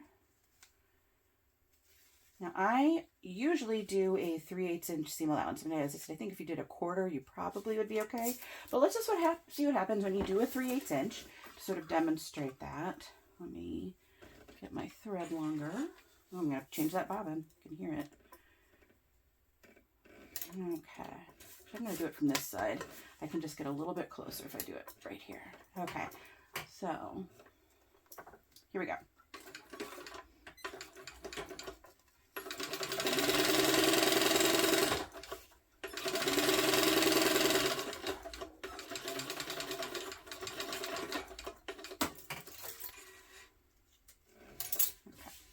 We're going to top stitch that.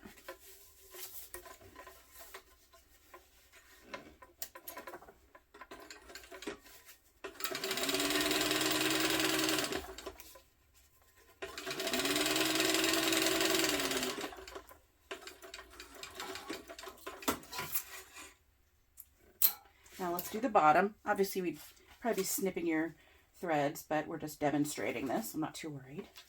So I'm going to line up that center mark again with my center mark here.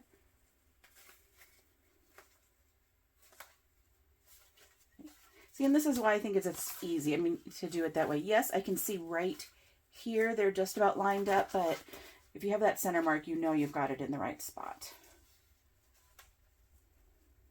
Let's do a 3/8 inch again. Do it from this side like I did before. Oops. Make sure it's on there straight. There.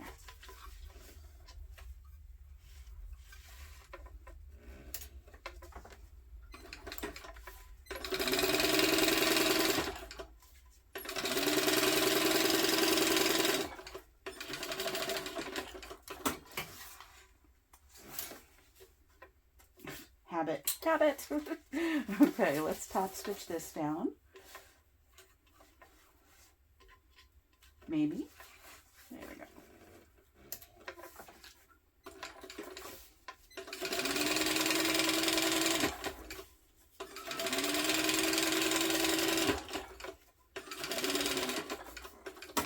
Okay.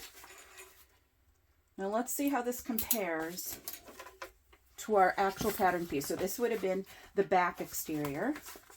And if I just line those up, and I normally do a 3/8 inch seam allowance, you can see it is, hold on, let me make sure they're lined up. I'm going to clip it at the top.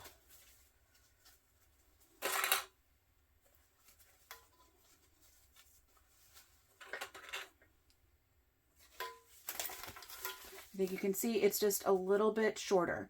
Not a lot shorter. And if you're going to do a trolley sleeve, that won't matter at all because you are going to want to shorten that. If you're going to sew this in, that might be enough. I mean, you know, that'll probably get caught in the seam allowance. Maybe you're okay if this pocket is just a little shorter. It's just something to keep in mind. Anytime you add a zipper into something like this, depending on your seam allowance here, depending on the seam allowance for everything, you may need to have a slightly larger or longer piece and trim it. That would always just be my recommendation, just to be safe.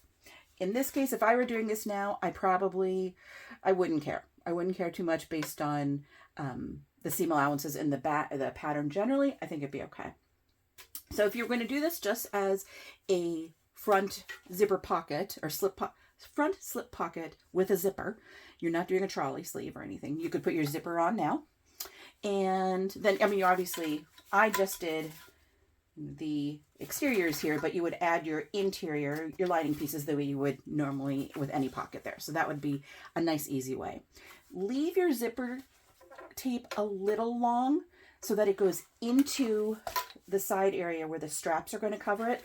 That's going to keep it from fraying. I mean, if you cut it straight there, yes, the strap is still going to cover this a little, but I would say maybe cut it, let me get this out of the way. I'm not saying leave a ton, but just leave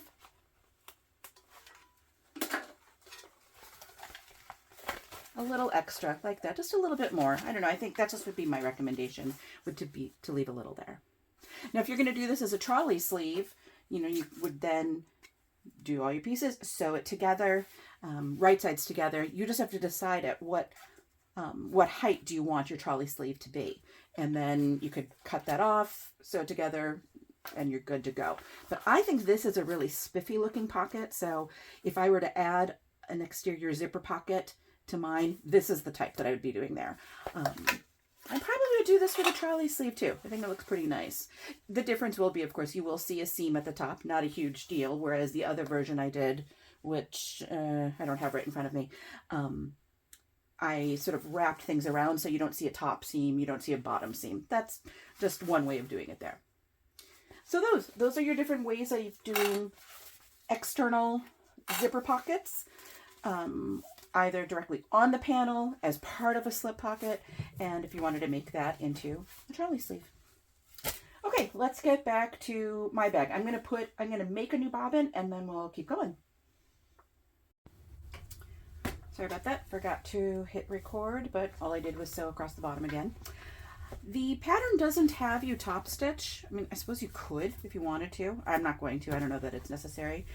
It also says she doesn't press open the seams, so I think for right now I'm just going to leave it. You could certainly cut these down a little bit as well. I probably will, but I'm going to wait at the moment.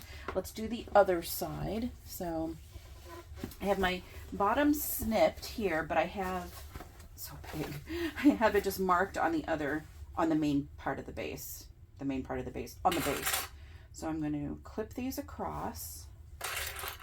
And like before, we're just going to sew across from between those two marks, and I will do a second row.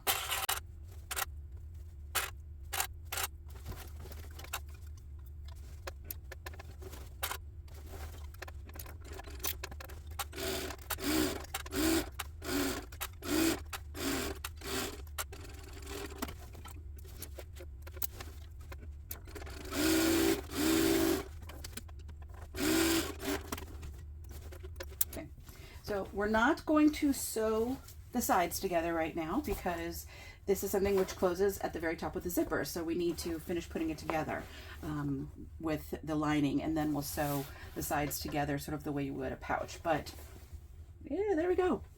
That's looking pretty good. So we're just actually going to set this aside and put it behind me. Let's start on the lining. So I just realized I had my hump jumper really far down, which is where I need it right now. Okay, so the first thing I'm going to do is the slip pocket that goes on one side, and this is the normal one per the pattern. I've cut the piece out per the pattern. I have them right sides together. Even though I'm doing it a little differently, I'm putting trim across the top, and I just have a 1-inch piece that is I usually cut it a little longer. This one I did the actual width. No, it'll end up being longer once I've got the seam allowance in there. But I folded it in half just to sort of get it going. I think I'll use this side. I can see some of the B's more on this side. Yeah, this is the side that it's going to be in the front. So I just wanted it to kind of get a crease. I've been watching, if you watch So Country with Beth, I've been watching her do some videos recently where she was folding things in half to sort of help them along with the crease. I'm like, that's such a good idea. So there you go. That's what I did. So I'm going to just sew down the sides. We're not sewing across the top because we need to still turn it.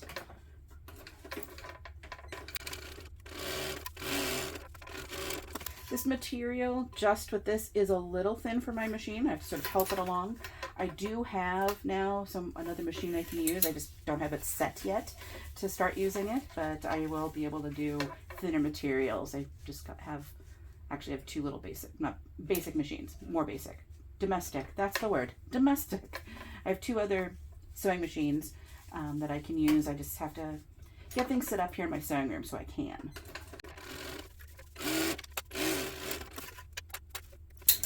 I am going to just snip the corners here, help them be a little sharper when we turn it. Okay. Let's turn this. I could cut down the seams a little bit, not a big deal.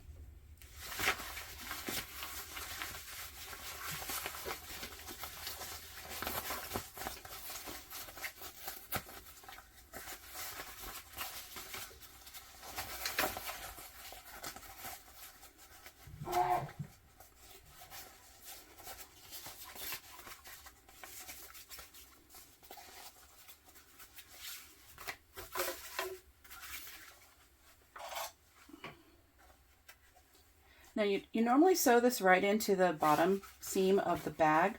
I mean, I have a finished bot. I mean, it's finished here, so you could certainly have it higher if you want. I'm going to look at it and decide, because I may want to put it higher so that it's sort of even with the zipper pocket that I'm going to put into it. We'll see. What I am going to do to help this, when I put on the trim, I'm going to just baste the top close. It's going to help to make it easier to put the trim on.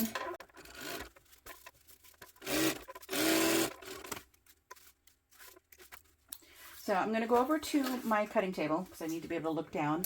I'm going to, we'll take these off for right now. I'm going to put double-sided tape on both sides here of the trim. I'm going to put it on, and then we'll come down and we'll come over and top stitch it. So that's what this is going to look like. Granted, you can see the bees and they're upside down, but you can see their heads here, and here they're just their bodies. So we're just looking at it as have upside down bees, and that's that. So I'm just going to top stitch this down, 1/8 of an inch from the cut edge. Oh, I forgot to mention, which I've mentioned before. When you put your pocket piece in here to put on the trim, don't put it all the way up to that fold line, because if you do, it's not going to, you need to ensure you're taking into account the thickness of whatever materials you have here, because it's not going to fold exactly in half, which means your front will be shorter. And that is usually actually okay. You'd prefer to have your front shorter than your back, because that way when you do your 1/8 of an inch, there's no way you're going to miss the back. If your front is longer than the back and you do that 1/8 of an inch, you may miss the back entirely here. So mine looks like I got it right in the correct spot, because you can see it did fold because of where I did it. It folded over, took into account the thickness of the materials, and then it does have a half there. So just keep that in mind. If you're doing something like clear vinyl, you very likely, especially if it's one piece, you'll be fine putting it really right up there. But this has a little thickness, so I put it just a hair below, maybe a 1/16 of an inch, just a little bit below.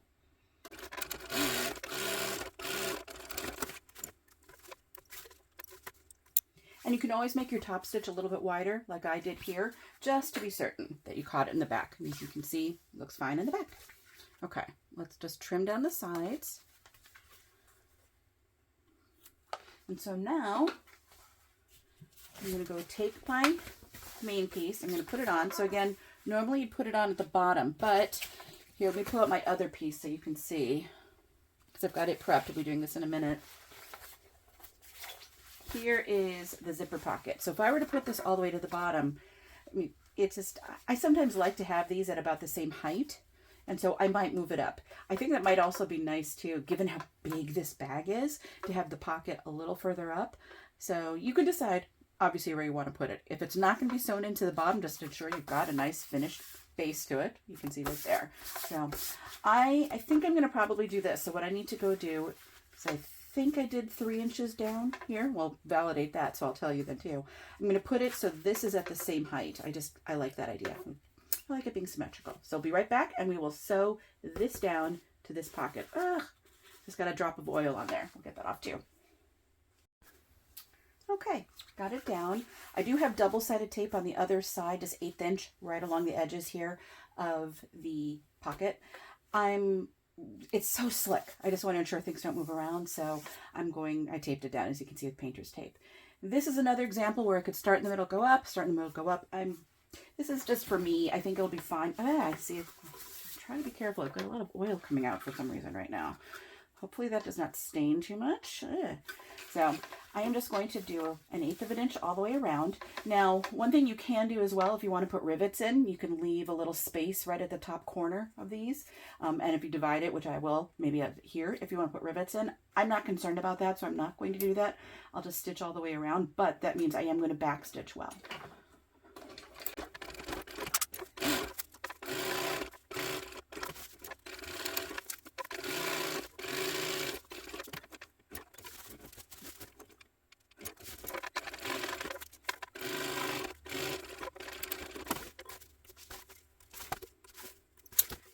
Ignoring the oil stains, that looks good so far.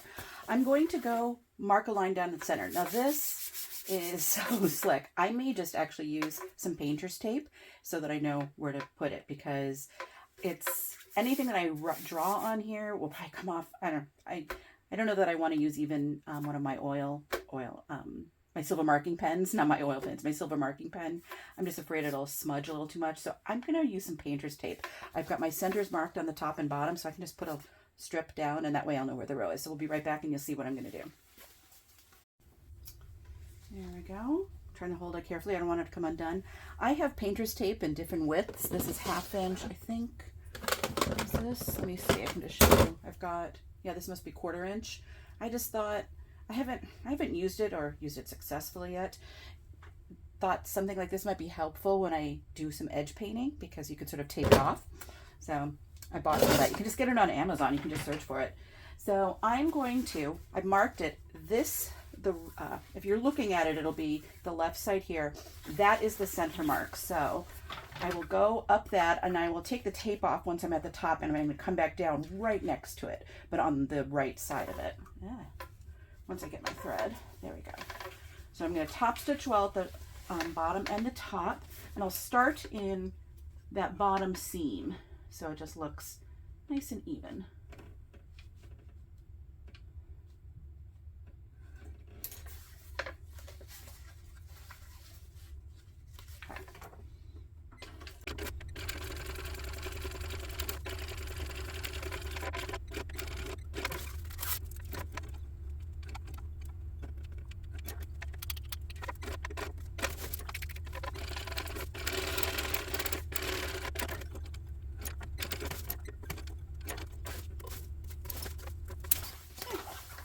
There's a nice pocket there. It's nice and strong because I really backstitched a lot at the top there, and it's pretty strong at the bottom. That's perfect for what I need. Okay, and as I said, I like that it's sort of at the same level of what the zipper pocket will be.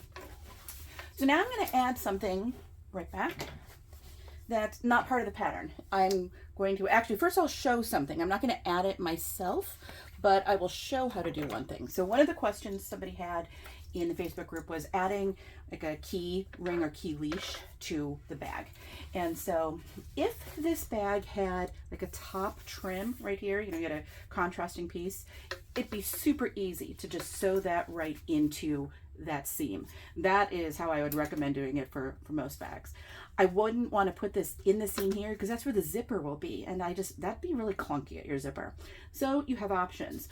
You could have, I guess you could have sewn it in here because you can have something that'll come down like that. The most logical thing I think would be to put it in your side seam and sort of put it at an angle. If you can see how I'm doing that, like this. The bag is at an angle already as it is, but if you do it like this, it's going to come in and it'll hang down then, just naturally, the weight of a swivel clip and the keys. You just have to decide how high you want it. I would think for something like this, you would want it closer to the top. Now keep in mind the seam allowance. You don't want to be right butt up against the zipper. So maybe put it a couple of inches down. Leave a decent amount in the seam allowance, not that much, but maybe that much. Now there are different ways you can make this too, so think about that. You can, I just have a 3/4 inch swivel clip. That's what I'd probably use. I mean, I think 1/2 inch would be too small, probably for most people's key rings. You may want to do 1 inch. It just really depends on what your keys are like. For me, 3/4 inch would be fine. And so you could do it the way we normally do sort of straps. You don't want this moving around, so I would recommend putting a rivet here or stitching across. And then what you could do, and you could stitch across, stitch this down as well if you want, so that it's one strong piece. And then you can just put that in your seam allowance. And I would probably leave at least 1/2 inch from this top edge, the shorter edge of the two, if you're putting it in at an angle. And I say at an angle, if you do it like this, it's going to want to hang like this. I think if you do it at an angle, hopefully you can sort of see. If you do it, let me try again. If you do it like this, you can already see it's going to be drooping like that. If you do it at an angle, I think it's a more natural kind of droop, so it will still go further down once your keys are on, but I think it's going to be a softer, more natural droop. So I would put this at an angle, and I would do at least 1/2 inch from the top shorter part right there. So that's one way you can do it. Another way you can do it, and you would use less webbing, would be to maybe have a finished edge here. But again, stitch it down like this, just on one edge, so I'm not doubling it up. Stitch it down there or rivet it. And then the same thing, let me just put a clip so it's got there. Same thing, you would just put it there. And so you can decide how long you want it and do that. So I think that's how I would do it. I would just leave one, and that's how I've done it in the past. I would rivet or stitch that down, and that way I would just decide how long I want that to be. I suppose if you really wanted to, you could also sort of stitch it down right here like that if you wanted something actually more in the bag. I mean, you could stitch, still, I would do this on this end. And then on this end, what you could do first is decide, okay, how long do I want it? Where do I want it? Maybe I want it even with my pocket here. And so you could do something like this. Have maybe at least an inch that you would fold over, stitch this down, and then fold it over again and put in some more stitches. Or if you're concerned about it perhaps breaking, you could just tape that down and now stitch a square there. Or stitch, and with an X in the middle, or you could stitch a square and put a rivet in the middle, and that'll be really strong. That's another way, and then that way it'll be right there. You could also, if you wanted to, similar to what is done in the Rowena from Knotted Threads Co., you could cut a little line, whatever the width of your webbing is, and you could put this down into it, so it's sort of a semi-hidden end. It's not a full hidden strap connector because we can see the whole strap, but you could put it down and you could stitch, so this would actually be behind at that point. Again, remember I've cut a little slit right here. I stick this in, so I have maybe an inch and a half behind it, and I'll stitch it down right here. Then again, I will put this over. It'll cover that, and I'll stitch again, and so that's really strong. So different ways you can do it. So know that that's what you can do if you want to put some kind of swivel clip in here. You could also, and I'll show you, I just thought about it, you could put it in, if you put a zipper pocket into the interior of your bag, you could put it there too, and they're even super secure then. I'm not going to add mine because I am putting the zipper pocket, and I know myself, I'm not likely to clip those on every time I use it. I will just toss them into the zipper pocket, so that's all I need. What I am going to add, though, is, where'd it go? The big piece of elastic for a bottle, a water bottle. So again, this is the elastic I've got. It's just a 3-inch elastic that I got from Amazon. I think that's a nice width for really any bottle. 1 inch would be just, it's not going to really do much in this type of bag. It's too big. So I really like this 3-inch size. If I can, I'm sure I can find it, and I'll just link whatever is currently available there. But I have it in white and in black because those are two basic colors. Now what I tend to do, actually let me take this piece again, is I will start with a standard size bottle like this. I mean, the bottles that I use may be larger, they may be smaller. No, they won't be smaller, but they may be larger. So I know that it needs to at least fit this. That means I don't want it to be tight fitting around this bottle. If it's nice and tight around this, I mean, you do want to have a tight fit. You don't want it falling out all over. But if it's a really tight fit around this, it may be too tight then for another bottle. So you have to keep that in mind. I eyeball it. I think about what my seam allowance is here. And so I just take my elastic, sort of hold it and like, okay, well, would that be good? You know, and I'm pulling it a little. I mean, I can slide it, you can see pretty easily, but it's not super bad. But if I needed to, it has stretch, as you can see, like that. And so I could likely fit a larger bottle in. That's all I do. So I take a bottle that's a sort of average size for what I use. Where'd that little pin go? And I sort of gauge it on that. Now I started with a piece that was about this long, which is, let's see, that's 8. Let's get another ruler. Looks like it's 4 3/8. I mean, that's just what I happen to cut. 4 3/8. I'm sorry, 12 3/8. Yeah, if this is 8 and it's another 4 3/8, 12 3/8. It's just what I chose. Whether I might trim a little off still. But as you can see, when I do that, I mean, there's a lot hanging over right now. If I make it tighter, let's see. I might cut just a little bit off. I mean, this is not our seam allowance, clearly. And as I said, I do want to have it big enough for a slightly larger bottle, but I don't need to have it that big, because if I were to put where, let's try to figure out where approximately is our seam allowance. Probably about right there.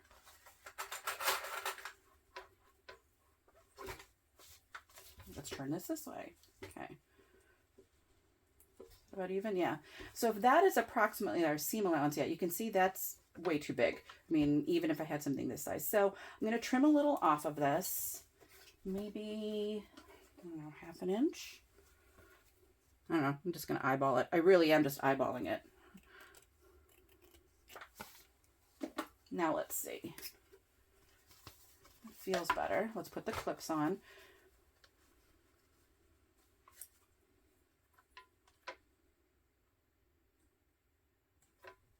And what I'm doing here with the seam allowance is going to likely be, it's more than what it really is, but I'm just trying to gauge. Okay, so that's better. I mean, it's still loose, but it's not so loose that I think it's gonna like go all over. I want it to be a little loose on this because it's still gonna, even though you can see it's like that, it's going to be, it's gonna feel a little tighter once it's in there.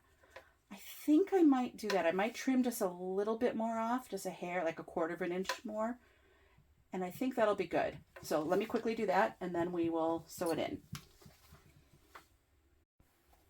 And I realized, no, don't cut any more off, even though I just did, but I cut very, very little because we want to have some overhang in the seam allowance. Like webbing, we don't want this to fray. You can see, I mean, it's elastic, but it frays. In fact, that's going to bug me right now, so let's get that off. So you want to have a little bit hanging over. Hopefully I still have enough. I think I will. Let me see. Yeah, it should be fine. There's at least probably 1/4 of an inch that'll hang over.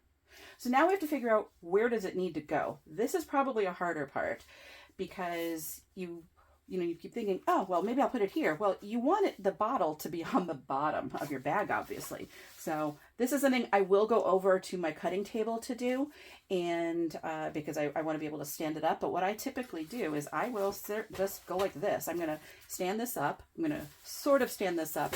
It's going to be on, I don't know how you can see right here. I put it on the bottom edge. Let me get out that way. On the bottom edge a little bit because there is seam allowance, and then I'll stand this up here and I'll figure out where I want it to on the sides. I mean, there's nothing scientific about it at all. It is just eyeballing it. So I'll be right back. I'll let you know where I put that for this one, in case you want to do it as well, and what the final measurement was with this. Now I'm concerned this is too small. I might make it a smidgen longer, and we'll sew it in. Okay, I think I've got it where I like it. It's the bottom edge of this is about 4 inches up from the bottom of this pattern piece. And my final piece here was 11 1/4 inches. And I realized also as I was putting this on, when I told you about putting this in and having some overhang, you can, I would still put it at an angle so that you ensure you've got it, but you could actually baste it on if you're doing the key leash. So this part is just barely over the edge because we're going to have a seam allowance there that's fairly wide, and that will hang over then. So you don't have to hang over a 1/2 inch here. You can hang it over a little bit, but don't worry about a whole 1/2 inch. Just as long as the top edge, remember if you're doing it at an angle, have it hang over just a hair so that you don't worry about fraying that edge. Maybe 1/8 of an inch, that should be probably fine. Okay, so I'm going to baste this down.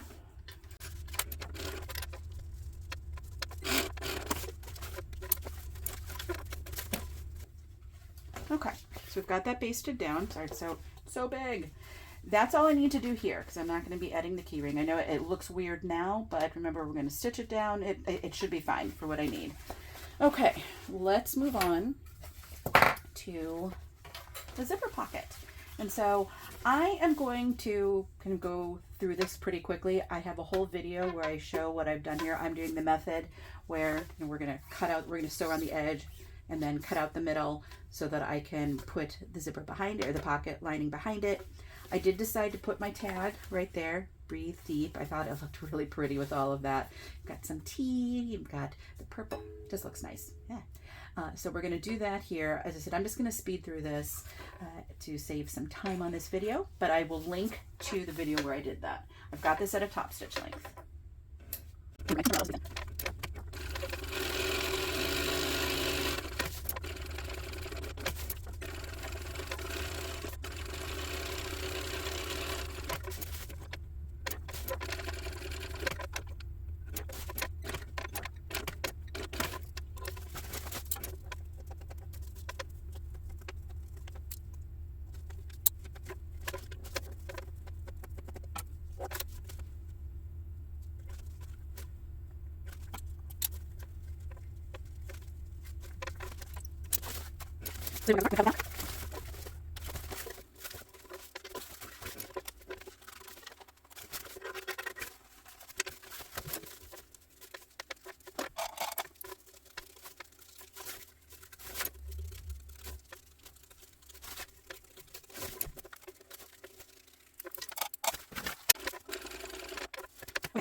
So I left in here the goof that I did. I don't know if you will have seen, because when I edit this, I'll make sure to leave it in. I pulled the stitches out. I started this pocket with my bottom piece pointing down. I'm doing the version where I'm going to sew across the bottom, pull my threads through, which you saw I did. Then I will sew up the side, over and down. What this does is, when you've got all of the lining in there, it has a really clean look on the inside, which I guess it really doesn't matter. It's a gym bag, but I'm so used to doing that now that that's just what I want to do. The problem is when you start, your bottom lining piece, which is what you start with, has to be pointing up. I had it pointing down, just have it. Well, pointing down meant, let's just visualize this. It meant, oh, let's do it from the front here. One second. Pretend this is that piece. I had it on the zipper and it was like this. It was attached to the top here and it was pointing down. Well, when I stitched across, you could probably see the problem then. I will have then essentially closed the pocket. I can't sew I can't put anything in it. So when you do it this way, so that you're going to pull your threads through and that way you don't see any back stitches, you start with your bottom piece of the lining pointing up. Then when you're done, you turn it over, fold it down. And I should note, this is the way I do it, is the way also that I know Nicole from Sonar does it. She'll do one piece at a time rather than putting both on. I find this to be so much easier than any other way to do it. And so now I can put on this piece and I want to line it up, and I'm going to line it, I'm going to put it at the top of the tape here. So yeah, you're getting a little lesson that I wasn't planning on doing, but hey. So I'm going to line it up there. I'm going to ensure that my sides are even as well.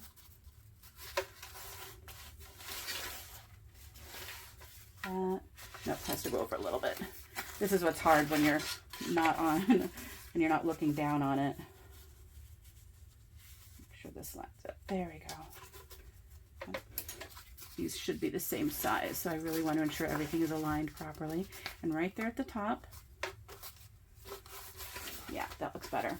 So now I will go through and I'll start in this stitch right there, go up, over and down, and that'll sew the top piece down, and then when I'm done I can sew them all of the sides together. Oh goodness. Okay, back to this.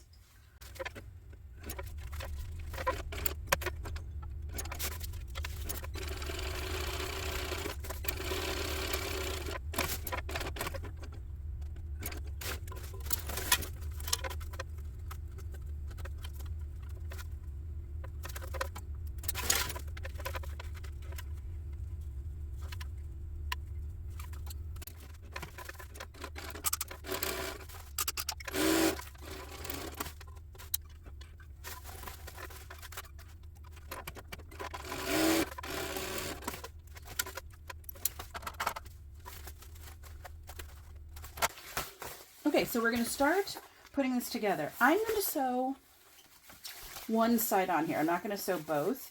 We don't want to sew this closed entirely because we need to be able to put this together like a pouch. And I mean, I suppose you could do a drop-in. I've never done a drop-in with a zipper at the top.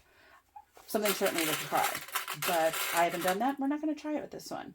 So I'm just going to, just to get this started, stitch this onto the base first, or the base, the bottom of one side. I'm going to leave the other side unsewn for now. Let me get this here. Like before, sorry, I've got a little bit of, there we go, that was from the zipper. We're going to go from marking to marking, like we did on the exterior. Oh, this is so big and it's so droopy, which is fine.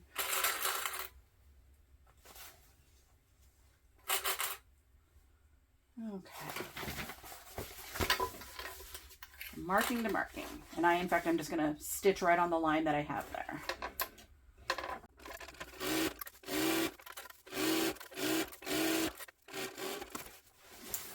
So now I have to put this together similar to a pouch.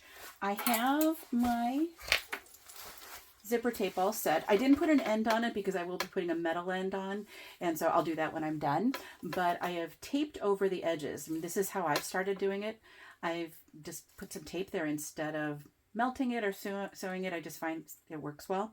So it's still bending it the same way. I just tape it. I put some tape down first on the ends here on both sides. I just sort of wrap it around, and then I do the normal turns, and the tape helps hold it in place, and then I put another piece of tape that's just wrapping around to hold it there until I'm ready to use. The clips, because I mean, tape it's not permanent tape. I didn't want it to pop open because I did this yesterday, or maybe it was the day before. So yeah, so this is ready.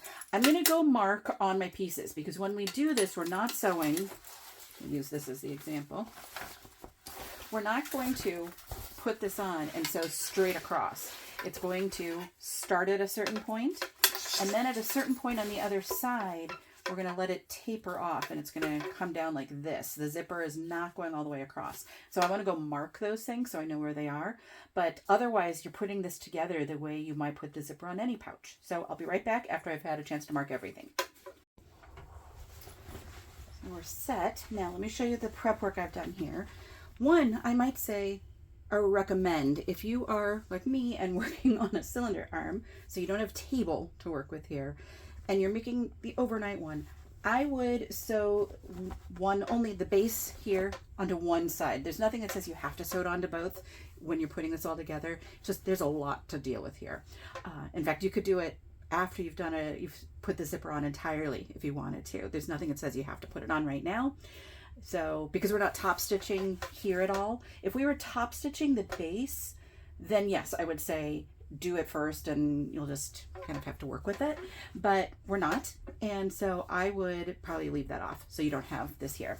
It'll be fine, especially if I'm using materials that are soft. If you're using firmer materials, I definitely would recommend it. The other thing I've done, hopefully you can see here, I put my straps or my handles into my pocket. Because I have a snap here, I can just snap it closed and they're not going to get in the way. I also put some markings on the edges. It's going to be hard to see because I have double-sided tape on here. But the pattern will tell you from both sides of your main panel where to put some markings, because we need to align our zipper on one side. And on the other, even though it's straight right now, we're going to be, as I mentioned before, sort of tapering it off. The markings are not in the same place. Or it's not the same place, same distance. It's not the same distance. One is shorter than the other. So when you put that distance on one side, you'll start with your front, and you'll put a certain distance. So you have the beginning of your tape here, where you zip it closed, and then here where we'll have the end. When you put those markings on the back side, you're going to flip it. You have to have on, so here you can see on the left side of my main panel, this is my front, I've decided. I have a shorter amount here than what I'll have on this side. The distance from the edge is longer over here. When you put it on your back, the shorter part will be on your right side and the longer part will be on the left. So just remember that. And it's also going to be flipped when you do it for the lining. I mean, the lining you can just sort of put there, it should be fine, but if you want to mark those as well, just keep all of that in mind.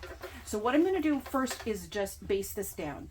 And the marking that I have on my main panel, I transferred right here on my zipper. So I know I only want to sew to that point, no further. Whoops, let's see. Get my thread is all tangled. Hold on. There we go. So I'm just going to base this down. I've got tape here because I sort of tape things down. If you're concerned about tape, don't do what I did. So we're just going to base this.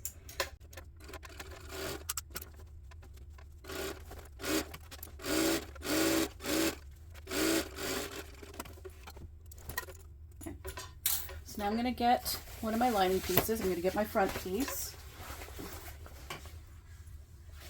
This is where you can start to see how it can be challenging when you have a pedestal table. Even if I had the full table here with the cylinder arm, it would be here. So it's not like I would have space right there to do anything. So I should say it's challenging when you have a cylinder arm as your sole machine.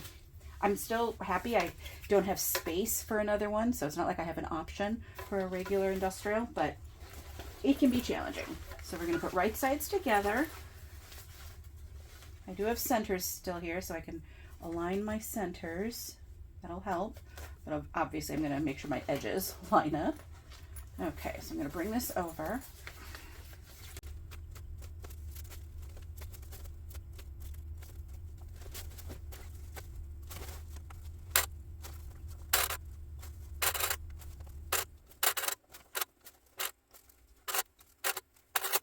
Got double-sided tape there, but this is heavy, so I need to have a little more. Let me see. So I'm going to take my pen that I have here. As I mentioned, I put a mark on my zipper tape so I could see where, the thread is sticking. Let me see how far I need to sew. Let's see, and of course, there it is. Because I want to transfer that to my lining as well, just so I know that's where it goes. So that's how far I need to, not need to sew, but at that point, I want to start pulling, let me pull this back now too, my zipper tape down. I only want the zipper tape to be sewn into the seam to that point. After that, I don't want it there. So I'm going to sew to that point, then and I'll stop with my needle down. I will then pull, or right about there, pull the zipper tape down and finish sewing across. It'll just be, I think that'll be the easiest way to do it. So I'm going to do this now. Oh, it's heavy. Per the seam allowance in the pattern. Move my zipper back a little bit. There we go.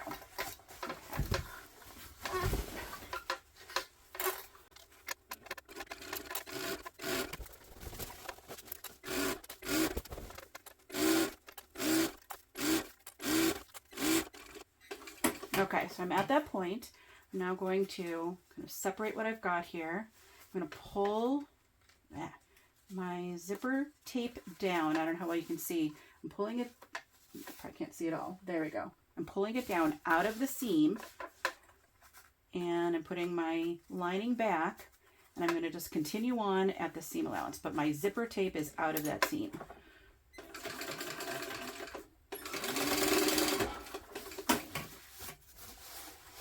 So much here. There we go. Okay.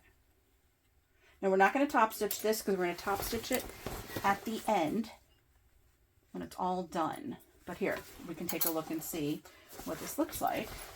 So if I flip it over, we can see, looks good there. But on this end, we can see my zipper is not part of it. And that's what we wanted. We wanted it to be out of the end. Looks like my lining, I must have cut a little wide. Okay. So now I'm going to go over and try to find, here we go, do the same on this side. I'm going to line it up on my cutting table, just going to be so much easier. But like we did before, as I said, now that I'm on the back, I've got the shorter distance from the side here on the right instead of the left. So I'll do the same thing. I'm going to first baste it down. Then I'm going to get the other lining piece. I'm going to put it down and do the same thing, pull it back when I get to that point and continue on.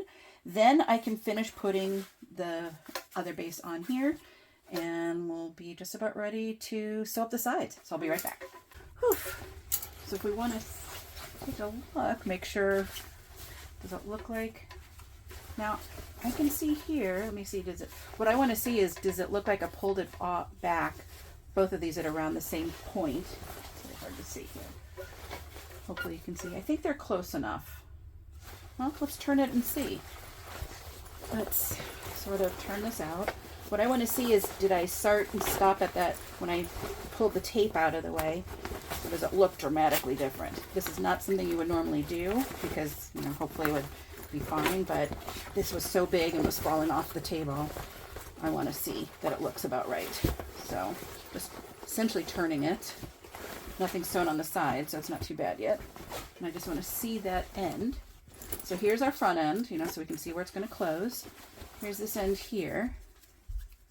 Yeah, that's pretty close. I mean, it's probably an extra stitch over here, but I'm not going to worry about that. I mean, we're going to close this here. Yeah, it'll be fine. I'm good with this. So let's turn it back around. I could take the zipper tape off if I wanted to. I'm not going to. I'm going to leave that there, I think. I say that now. We'll see. Not the zipper tape, the zipper pull. Okay. So let's sew There we go. Okay. We're going to sew the rest of the base together on the lining. So line up our centers.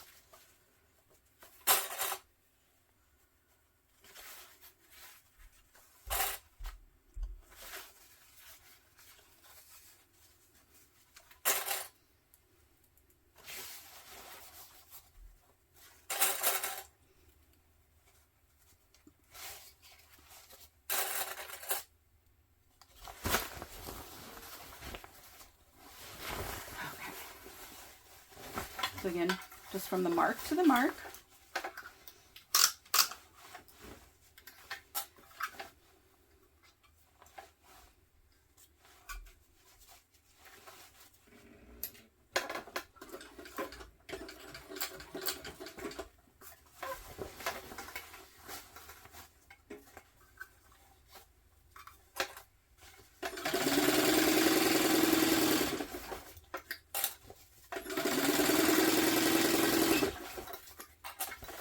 Oh, I want to leave part of this open.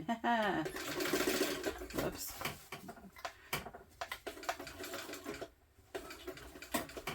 Hopefully you can sew backwards better than I did. There we go.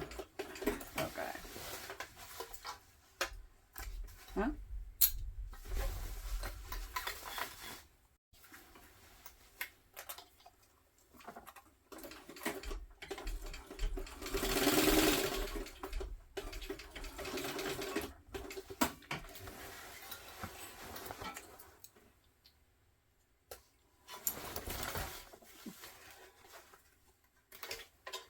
Okay, we're going to hope this is wide enough.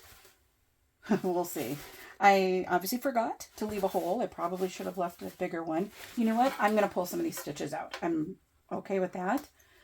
And then I'm going to just backstitch, sort of sew over what I did to lock those others in place, because this just won't be big enough. So make sure you leave an opening. I mean, you need to regardless. You know, I am going to be sewing this up through the pocket, the zipper pocket I've added. So if you do that, if you add a zipper pocket like I did, you'll be able to do that, and you'll have a very finished edge here. If not, you can, you know, just finish it up for the pattern. But let me get this out.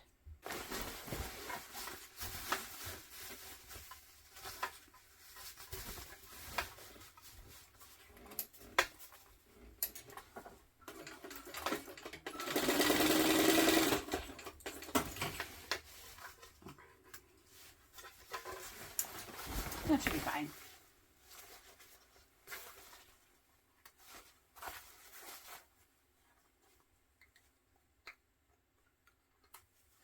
We're now ready to sew the sides together. So now, if you're doing this per the pattern, you would also be putting your side connectors into the sides of your main piece. I am not. I'm going to sew them on after, so I'm not going to worry about that. The other thing I'm going to do is sort of pin my, wait till I get to that side and I'll pin the zipper out of the way. I don't want to sew the zipper. So I'm going to put my side seams together. So I'm lining up the seams here from the zipper. I'm starting there. Now I can see I didn't cut my lining perfectly. I'm not the greatest when I'm using paper patterns. This probably also just shifted slightly because it's so slick. But let's pin it, go all the way down here. We'll sew the bottom together. We'll box it. Oh, nope, I'm sorry. I forgot one thing we need to do. And we want to do that now. It's going to be easier. We want to do some little snips in our main panel. So we only sewed up to a certain point. You can see our stitches right there. We want to snip up to that, right next to it. So that seam allowance only on the main or on the main and the lining panels, not on your base. If I can show you. So here is, I'm looking at my main panel here. Here's where my stitching ends right there. And on that, I snipped up to it, right at where it ends, up to it, not past it, just to it. So you can see this is snipped, but here's my base. My base is still fine. I want to do that on all of the pieces. So I'm going to do that on my exterior pieces and my lining. Again, don't snip your base. Just snip your panels, your exterior and your main panels up to that stitch line. That's what's going to help create the box bottom, sort of like the corners there. It's going to fold naturally then, or you'll see.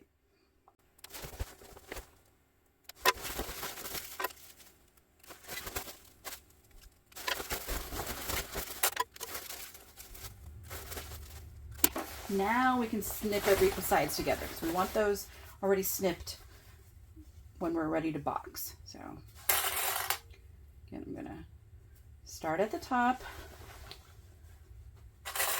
clip my way down, put your side connector in if you need to.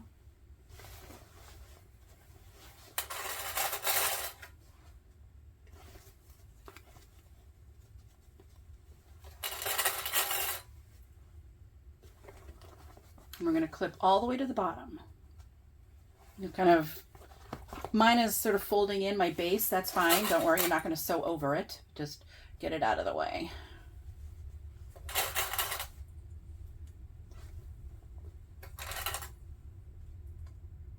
I'm going to do my whole exterior first, and then I'm going to do the lining. So this is where, as you can see, I've got my zipper tape. I'm going to sort of push it back.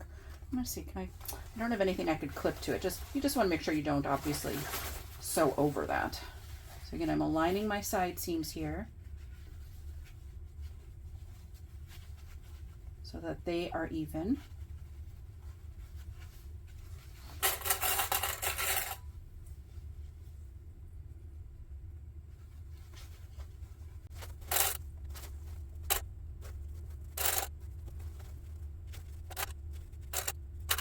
Now you point.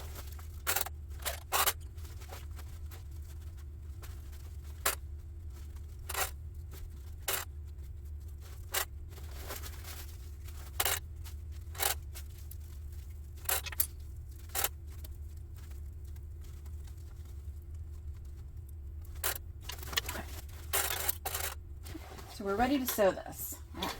So we're going to sew per the seam allowance in the pattern on the exterior.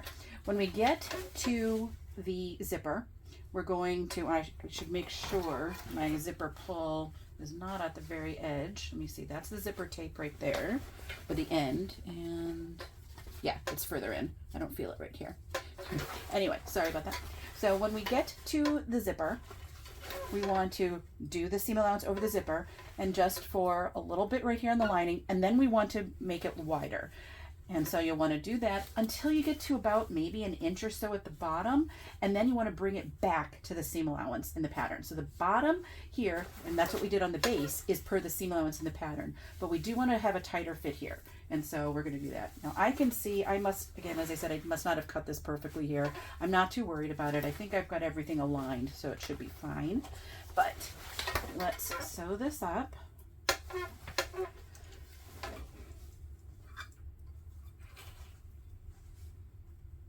You know what I'm going to do to help keep my bottoms here aligned, at least on the base, is put a clip here at the very bottom. We're not sewing right there, but it's going to help me keep this aligned. You know, I don't have a table to help rest this on, so the weight of the bag is pulling it down, and it's making it hard for me to keep my pieces together. So if you're like that, just clip the bottom. Okay, seam allowance in the pattern.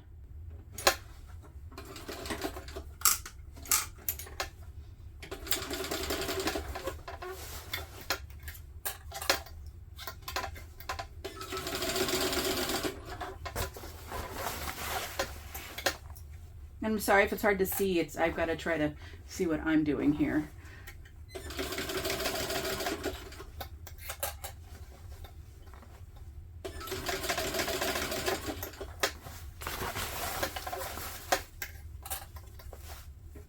Now I can feel my zipper in there. I want to push it a little more out of the way. I've got it bent down so I won't sew over it, but I want to make sure it is very much out of the way. Hold on, where is it? There it is. Don't sew it into your side seam. That would be bad. There we go.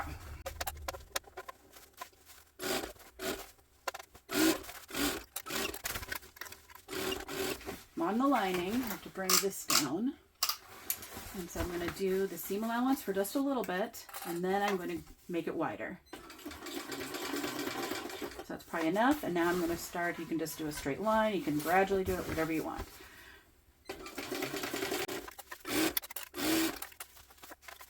I think that looks good. Yeah. So now we'll do the other side. As I said, I'm going to clip the very bottom right here just to help keep it together because it's so heavy. I'll start on the lining though and work my way up. So I've got the hump jumper set for that.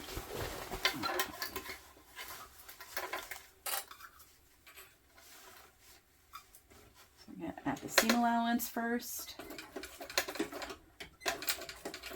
For about 1 inch or so.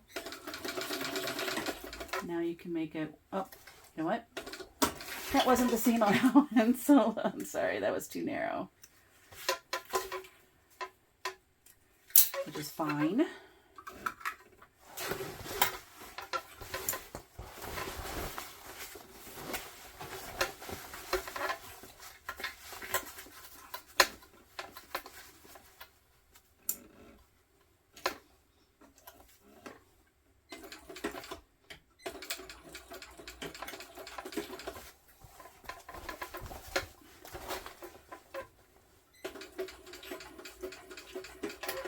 So now I'm going to make it wider.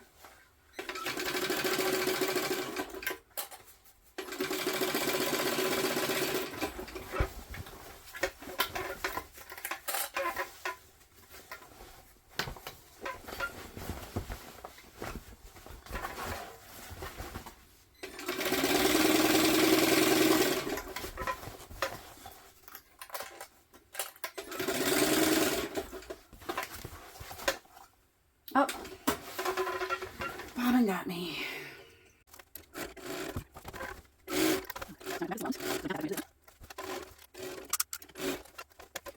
No, my face got away with it. No.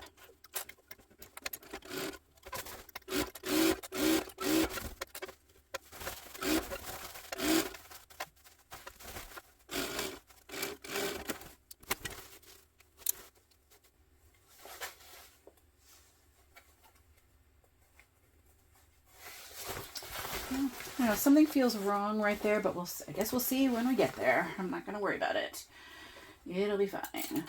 So now we need to box our corners. And so, let's open this up.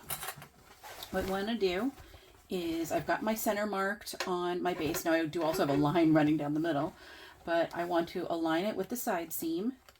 That's our center there. I'm going to butterfly that open. Mark it. Now, one thing I certainly could have done, and you know what, I'm wondering if I might do it now, is staple. Now, this is where you can see right here, because we did that little snip, see how it's making a little corner there? And we've got the base right here. I mean, that's why you do that, so that it nicely opens up and creates that corner. I'm going to clip across, and we'll see it'll do it just naturally on this side too. So let me ensure that this is all lined up. Yeah, you can see here is that corner again. And that's what's nice about this.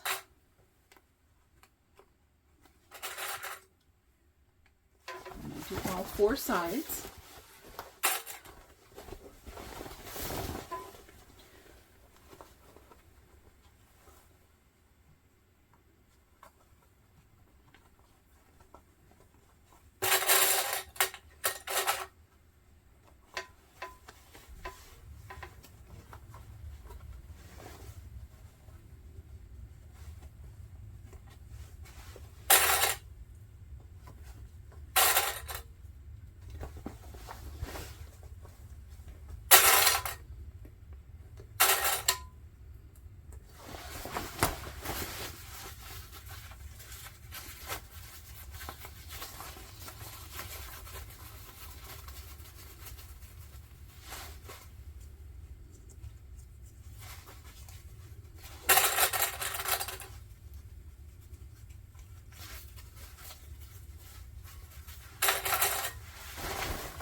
So we're now going to sew all 4 box corners per the seam allowance in the pattern. Like you did on the base before, I'm going to do 2 rows of stitching on the base for the exterior. You'll notice I didn't do that for the lining. I only did it on the exterior because I have vinyl here and I really want that to be strong. And sometimes when that pulls, you can see it. I'm not as concerned about the fabric. I suppose I could still go back and do it, but I think I'm okay. So yeah, so I'm going to show you one because it's kind of hard with all of this here. I'm not even sure if you'll be able to see this very well. But we're basically, and you can go past this if you need to, but we're basically sewing from that corner that we've cut out to the corner on the other side. If you go a little past it, doesn't matter. Now it doesn't matter. It did matter before because we wanted to create this corner, and if you had sewn past it, we wouldn't be able to cut that. Now it's not as big a deal. But I want to make sure I don't sew over anything, you know, that it might be folding onto itself. There we go. So for the seam allowance,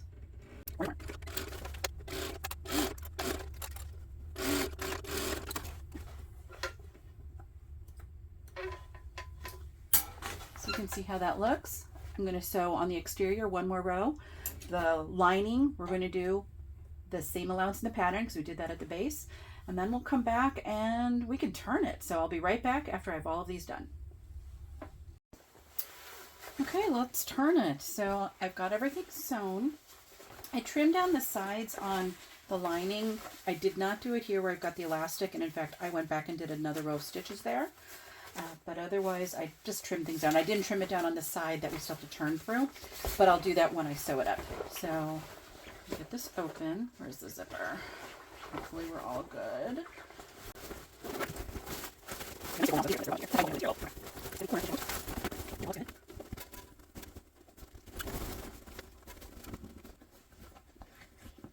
That looks good. Okay. I'm sort of pressing my seams here at the base, just help them out a little bit, kind of rolling them. Okay, and so now, yeah, that looks okay there. I'm not going to sew up the bottom yet because we're still top stitching and we need to put the sides on and the side connectors on, although I may do that after I've top stitched everything. So I just want to see how it looks. Let's see how it looks. Yeah, the base here, this looks good. It looks like it's sewn together well.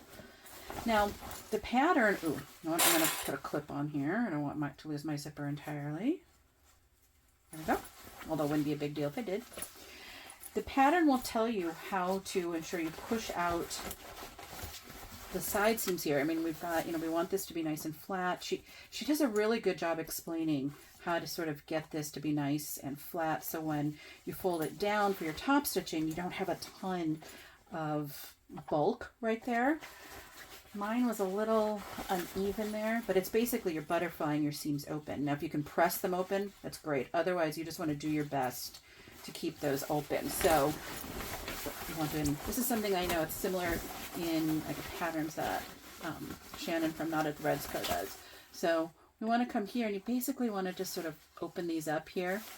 And I'm going to hold my finger there, sort of press it as I fold this down. That'll help to keep it flat there, as flat as you can get it.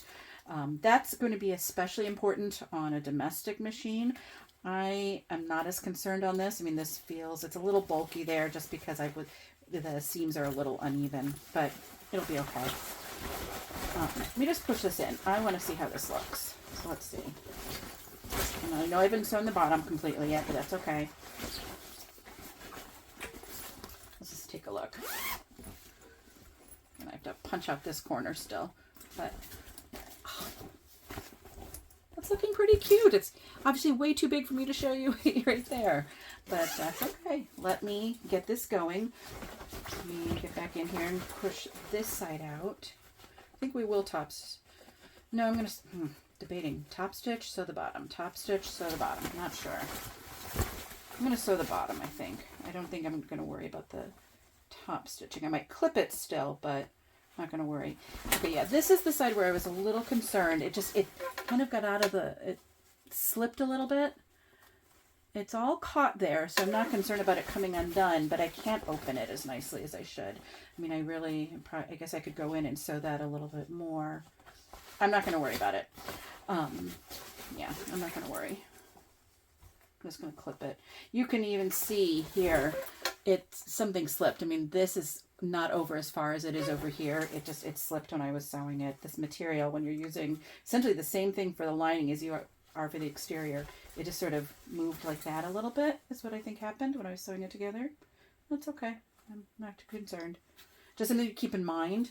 This might have been a good place to have stapled things. So going forward, if I were to make another bag like this, where I'm using material that's very smooth and slick, both for the exterior and the lining, I would probably staple there to help ensure they don't slide around. There's enough seam allowance there that you don't have to worry about those staples. Yeah, I'm not going to worry about it. Let's just sew up the lining and then we'll get this done. So, got my pocket. I'm going to pull the pocket out, pocket lining out, pull the bag lining through.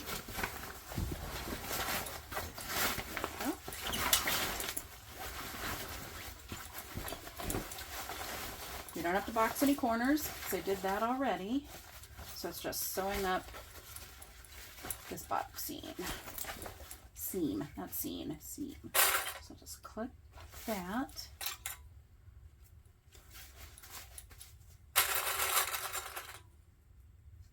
Okay, so sew that across. Remember, this is the seam allowance in the pattern. It's not the wider seam allowance.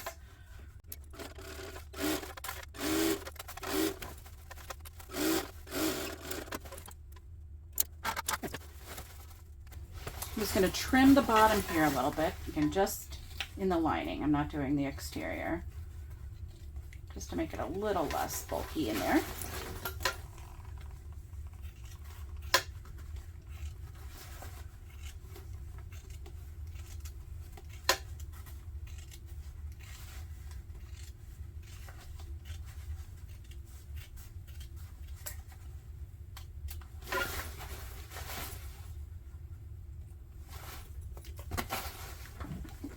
Push that back in.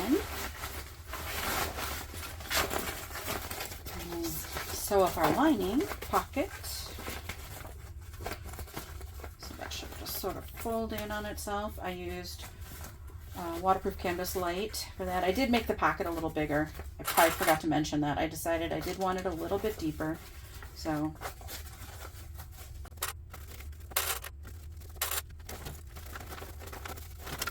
okay.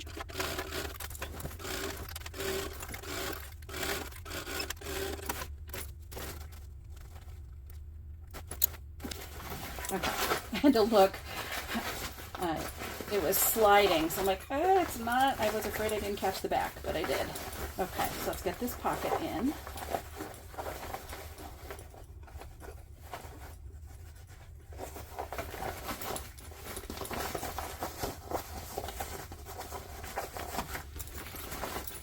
So now I actually am going to take the zipper pull off. It's going to make top stitching easier, but that's okay. I marked on the back, I showed before, I've got these 2 marks that are going to help me when I need to put the zipper pull back on. So I'm going to push this in. What we want to do now is clip all the way around. I mean, so we want to sort of roll our seams here. And so we want to keep this is when we're top stitching, we want to kind of roll it so we can feel that the seam back there is nice and flat. I'm still going to, you know what, I'm going to get bigger. No, these clips should be okay. I still want to clip it to try to hold that in place. So I'm going to do that all the way around.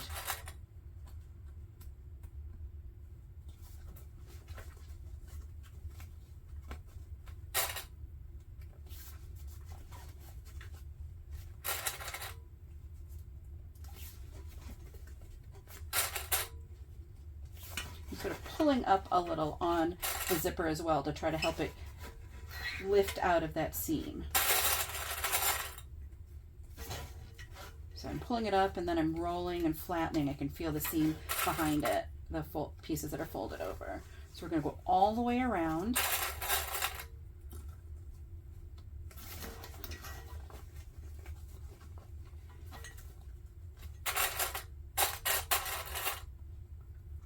Now for me, because I've got this one part where I just didn't sew as nicely as I would have liked, I'm going to get, sorry about the clunk, my little, and this is really for breaking glass, but I'm going to press this a little flatter.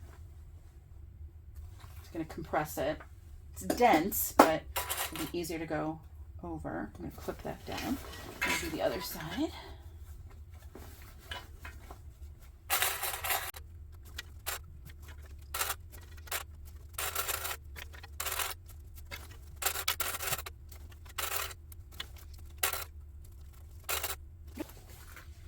So now, take this off,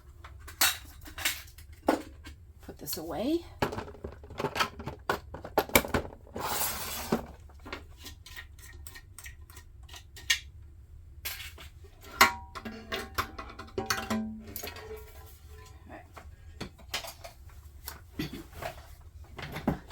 So I think, okay, I'm going to change the bobbin. Okay, we're now ready. So this is when you can decide, you know, I changed my bobbin thread because I wanted it to match a little more. So you can decide if you're going to tie off your threads. I'm not going to tie anything off. I'm going to back stitch. I'm going to start on the back. Now, because I have a pocket on the front and the back, you know, I guess it's debatable which it is, but, you know, my tag is here. So this is going to be the front. This is going to be the back. And per the recommendation in the pattern, I'm going to start behind one of the straps here, because then when I back stitch, it's going to be hidden because that'll be up, or the handles, I should say. And so I'm going to do also, I think, more like a 1/4 of an inch seam allowance. I just think it's going to be, for me, there's a lot going on here. I don't know, it's going to be between an 1/8 and a 1/4 is what I think it's going to end up being. It's not going to be an exact 1/8. So let me just kind of get this where I want. I'm going to use my guide here. And so, yeah, hold on, got to bring that back.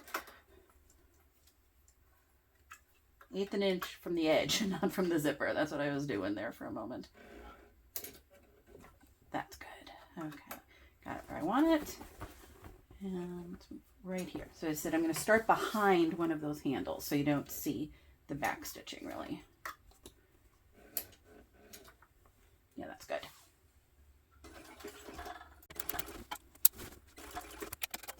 There we go. There's a feel like you got yours like using the button on the this so I'm going to pull this and down to the top.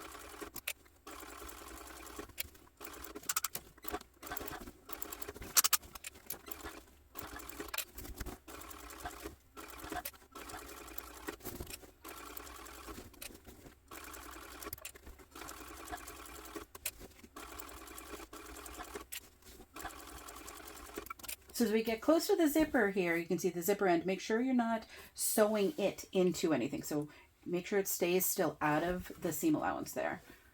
Don't let it fold back in.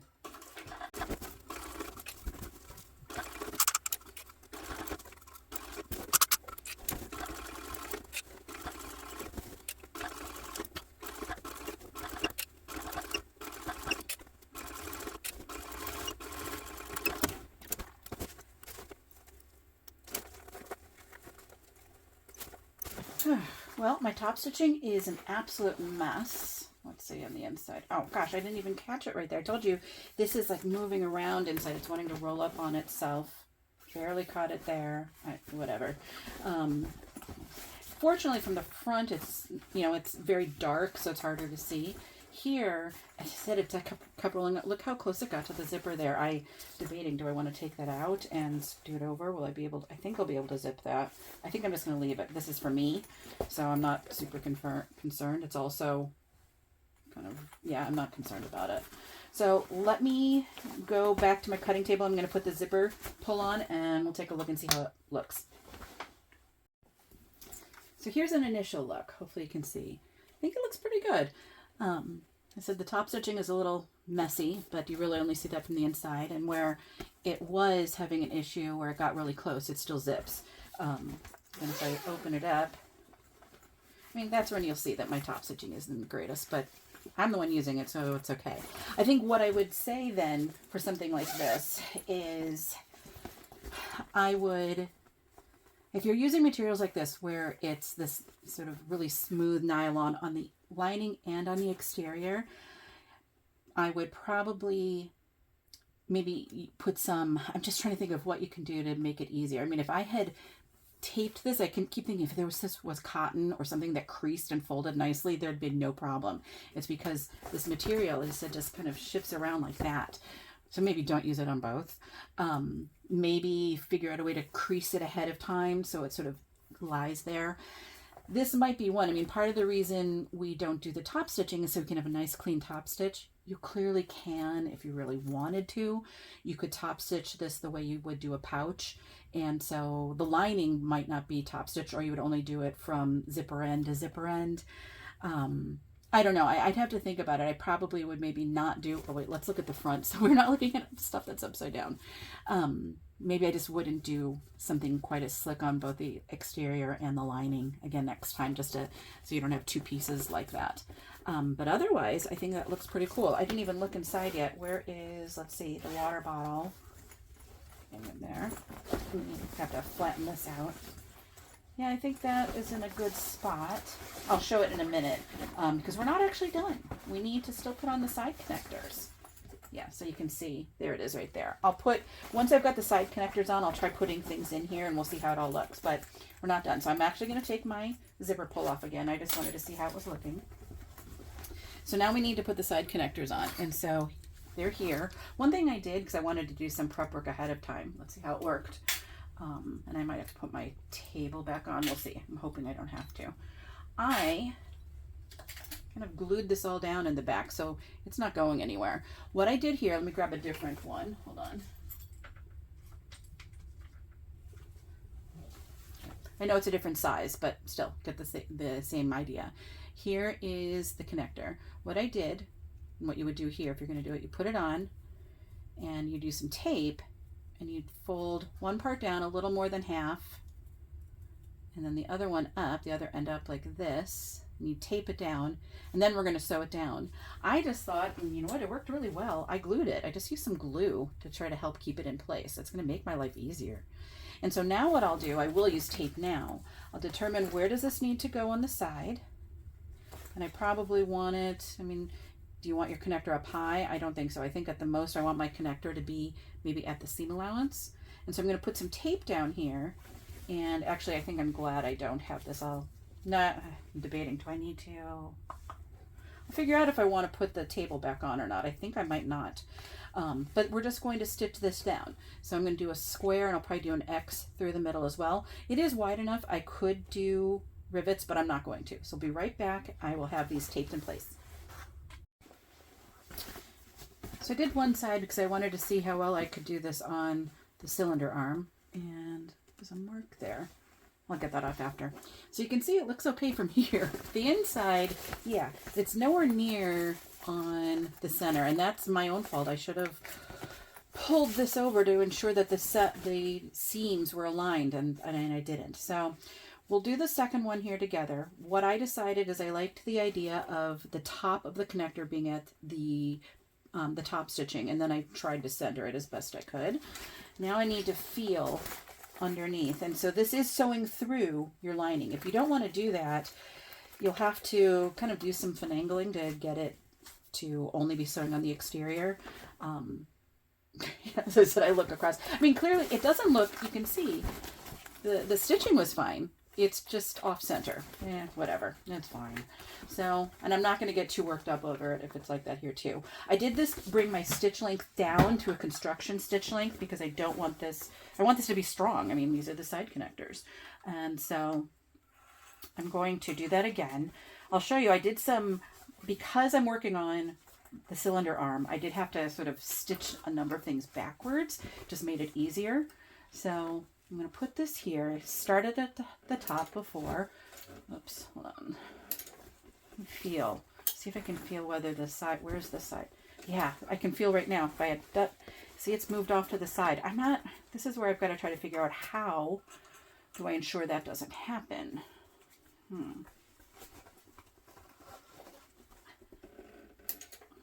Okay, so we're just going to, well, we're just going to go for it and hope for the best.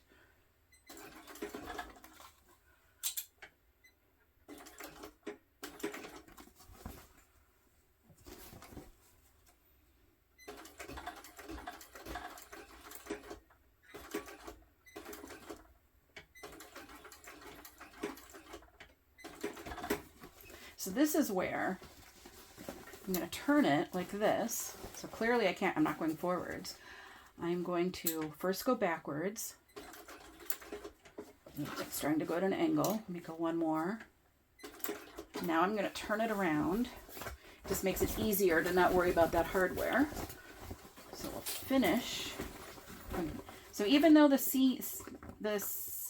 center seam is nowhere near the center there, I'm not going to worry about it. I'm just trying to ensure that my lining isn't bunching up on itself. I don't care where the center seam is right now. Not the center seam, the side seam, sorry. I just want to get this in.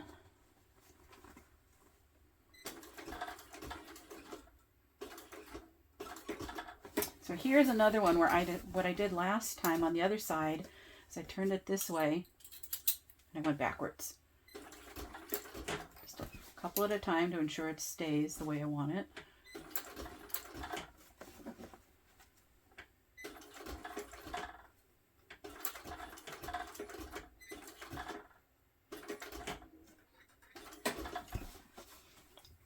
Now here, I do manage to pull this all the way here, and I'm ensuring that everything, oh, I gotta go back one more, it's too far. There we go. Ensure that the lining still feels flat, that it's not bunching up on itself. Uh-oh, what is this? Ah, hold on.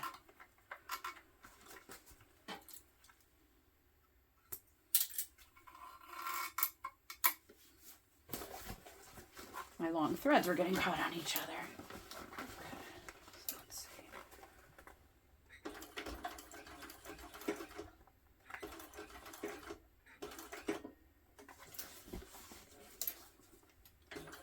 I did not mean to go back there. That was brilliant. It was just me not paying attention to what I'm doing. Okay.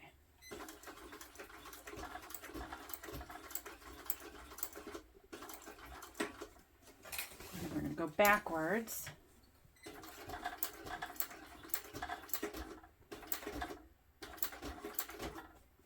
We'll go across this way up to the other corner.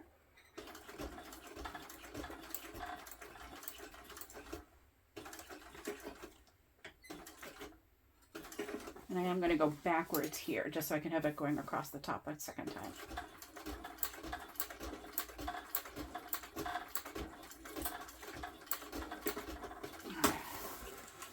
Now we'll see how this looks.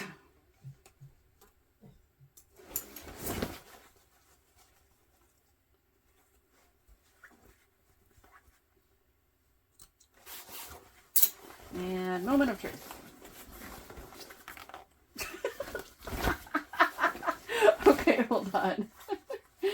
Oh, brilliant. Okay, let me cut the threads. Oh my gosh. We'll see how this lies now. This is crazy. This side's crazy. Okay. Because it's straight and then it curves through where, I mean, so again, the box looks good, but do you notice how it curves through there? Oh my gosh, that's hysterical. Okay. I don't think it's going to matter. There's enough in here and it's so loose because the material is so, you know, loosey-goosey. Okay. Okay, so we've got it all stitched. We've got the sides on. Let me go get the things that I would normally be putting in here so you can see what it looks like and put the zipper on and yeah, we'll take a look at it all finished. And it's done. Making sure I get it in the camera there, in the viewfinder. There we go. It's big, as you can see, but that's intentional. I made the larger version. I wanted to be able to very easily put in all of the gear that I'll bring with me to the Y. I wanted it to also be something I could use very easily for, as it's called, an overnight bag. So if I was going somewhere for a weekend, I could pretty easily put stuff in here. I use materials that are drapier. That's the word I've been looking for days. They're very drapey. They're very fluid. I mean, you can see I can crush this up. That's because I want to be able to just crush it and put it into a locker at the Y. So having a lot of structure would have made that more challenging. I'm sure I would have been able to do it with foam or quilt batting or something like that, but I just wanted it really easy to go like that. Now, consequently, what doesn't work is my water bottle holder. So just keep that in mind. And I will, sure when I edit this, I will put a note in there as well. This will work if you have more structure. If I had used waterproof canvas which is nice and structured. Or if I maybe had to even put something like Decaville Light, that might have been a little too much. Foam, maybe some, I don't know, anything that's just going to provide a little bit more structure there. This might be fine, but let me see if I can show you. If I put this in, it just sort of, I don't know how well you can see that. You can't see it at all. Hold on. Well, see, that's the thing. It's already fallen to the bottom. The weight of my water bottle, now granted that one's stainless steel, but still, even a plastic one is enough when your lining is so fluid like this, so drapey, it's just pulling in. So for me, that won't work there. It's just the fabric is too light. So keep that in mind. If you're using quilt cotton for your lining, you're going to need to, at least on that section where you're going to put it, interface it in some way to provide the structure. I don't know that I would do that, or put in an elastic. It doesn't have to be elastic, but some kind of water bottle holder in there if you're just using quilt cotton. As I said, I think waterproof canvas would have been fine. That provides so much structure. I mean, I think you can even see probably how it's a pretty loose lining in here because of what I used. I mean, if I had used waterproof canvas, it would all be staying down there really nicely. I'm fine with how mine is because this way I'm going to put shoes in there. If I want to clean it out, I can just pull it out, easily wipe it down. So I'm perfectly okay with the materials I chose. It's just because of the materials I chose, this won't work right there. So just keep that in mind. The front pocket though is more than large enough for me to put in my water bottle. So that's where it's going to go when I use it. I did add a second pocket, so I can still have a pocket I can put whatever I need to, and they've got magnetic snaps, so when I need to snap it shut and have it secure, it is, but I can just put my water bottle in there as well. So perfectly happy with the decisions I made with materials. And it is more than large enough, as you can see, for me to put all my stuff in here. So I've got shoes that have a fairly large toe box, so I can put these in very easily. I can put in, let's see, I usually bring some clothes of some kind. Those are the shorts I'm wearing right now today when I put that in there. I can put in, I have the zipper pocket I put in, so I can put my lock in there, my earbuds, I'd have my keys that I can put in there. On the other side, I have the slip pocket, so hold on, there's my, I can put my phone in there. Like, it does fit, I tried it already, there we go. The phone will go easily right there. Everything fits so nicely. This is, here, let me show you. This is what I had been using right now, simply because I had it. This is normally the backpack I pack with me on trips in case I need an additional bag, because it can zip up into its own pocket. It's so, drapey, it's just ripstop. But it was just really cumbersome getting everything in and out. This is going to be so much easier. My husband called it Mary Poppins, carpet bag, sort of. It is sort of like that. So I hope you enjoyed watching this, and hopefully you will make it as well. It is a great bag. It will come together quickly, as long as you're not making as many changes as I did, but I'm happy with those changes. So if you like this, please give it a thumbs up. Oh, don't forget, yeah, got the strap too. Got the crossbody strap, sorry. So if I need to carry it that way. So yeah, if you like it, give it a thumbs up, and I'll see you next time. Thanks.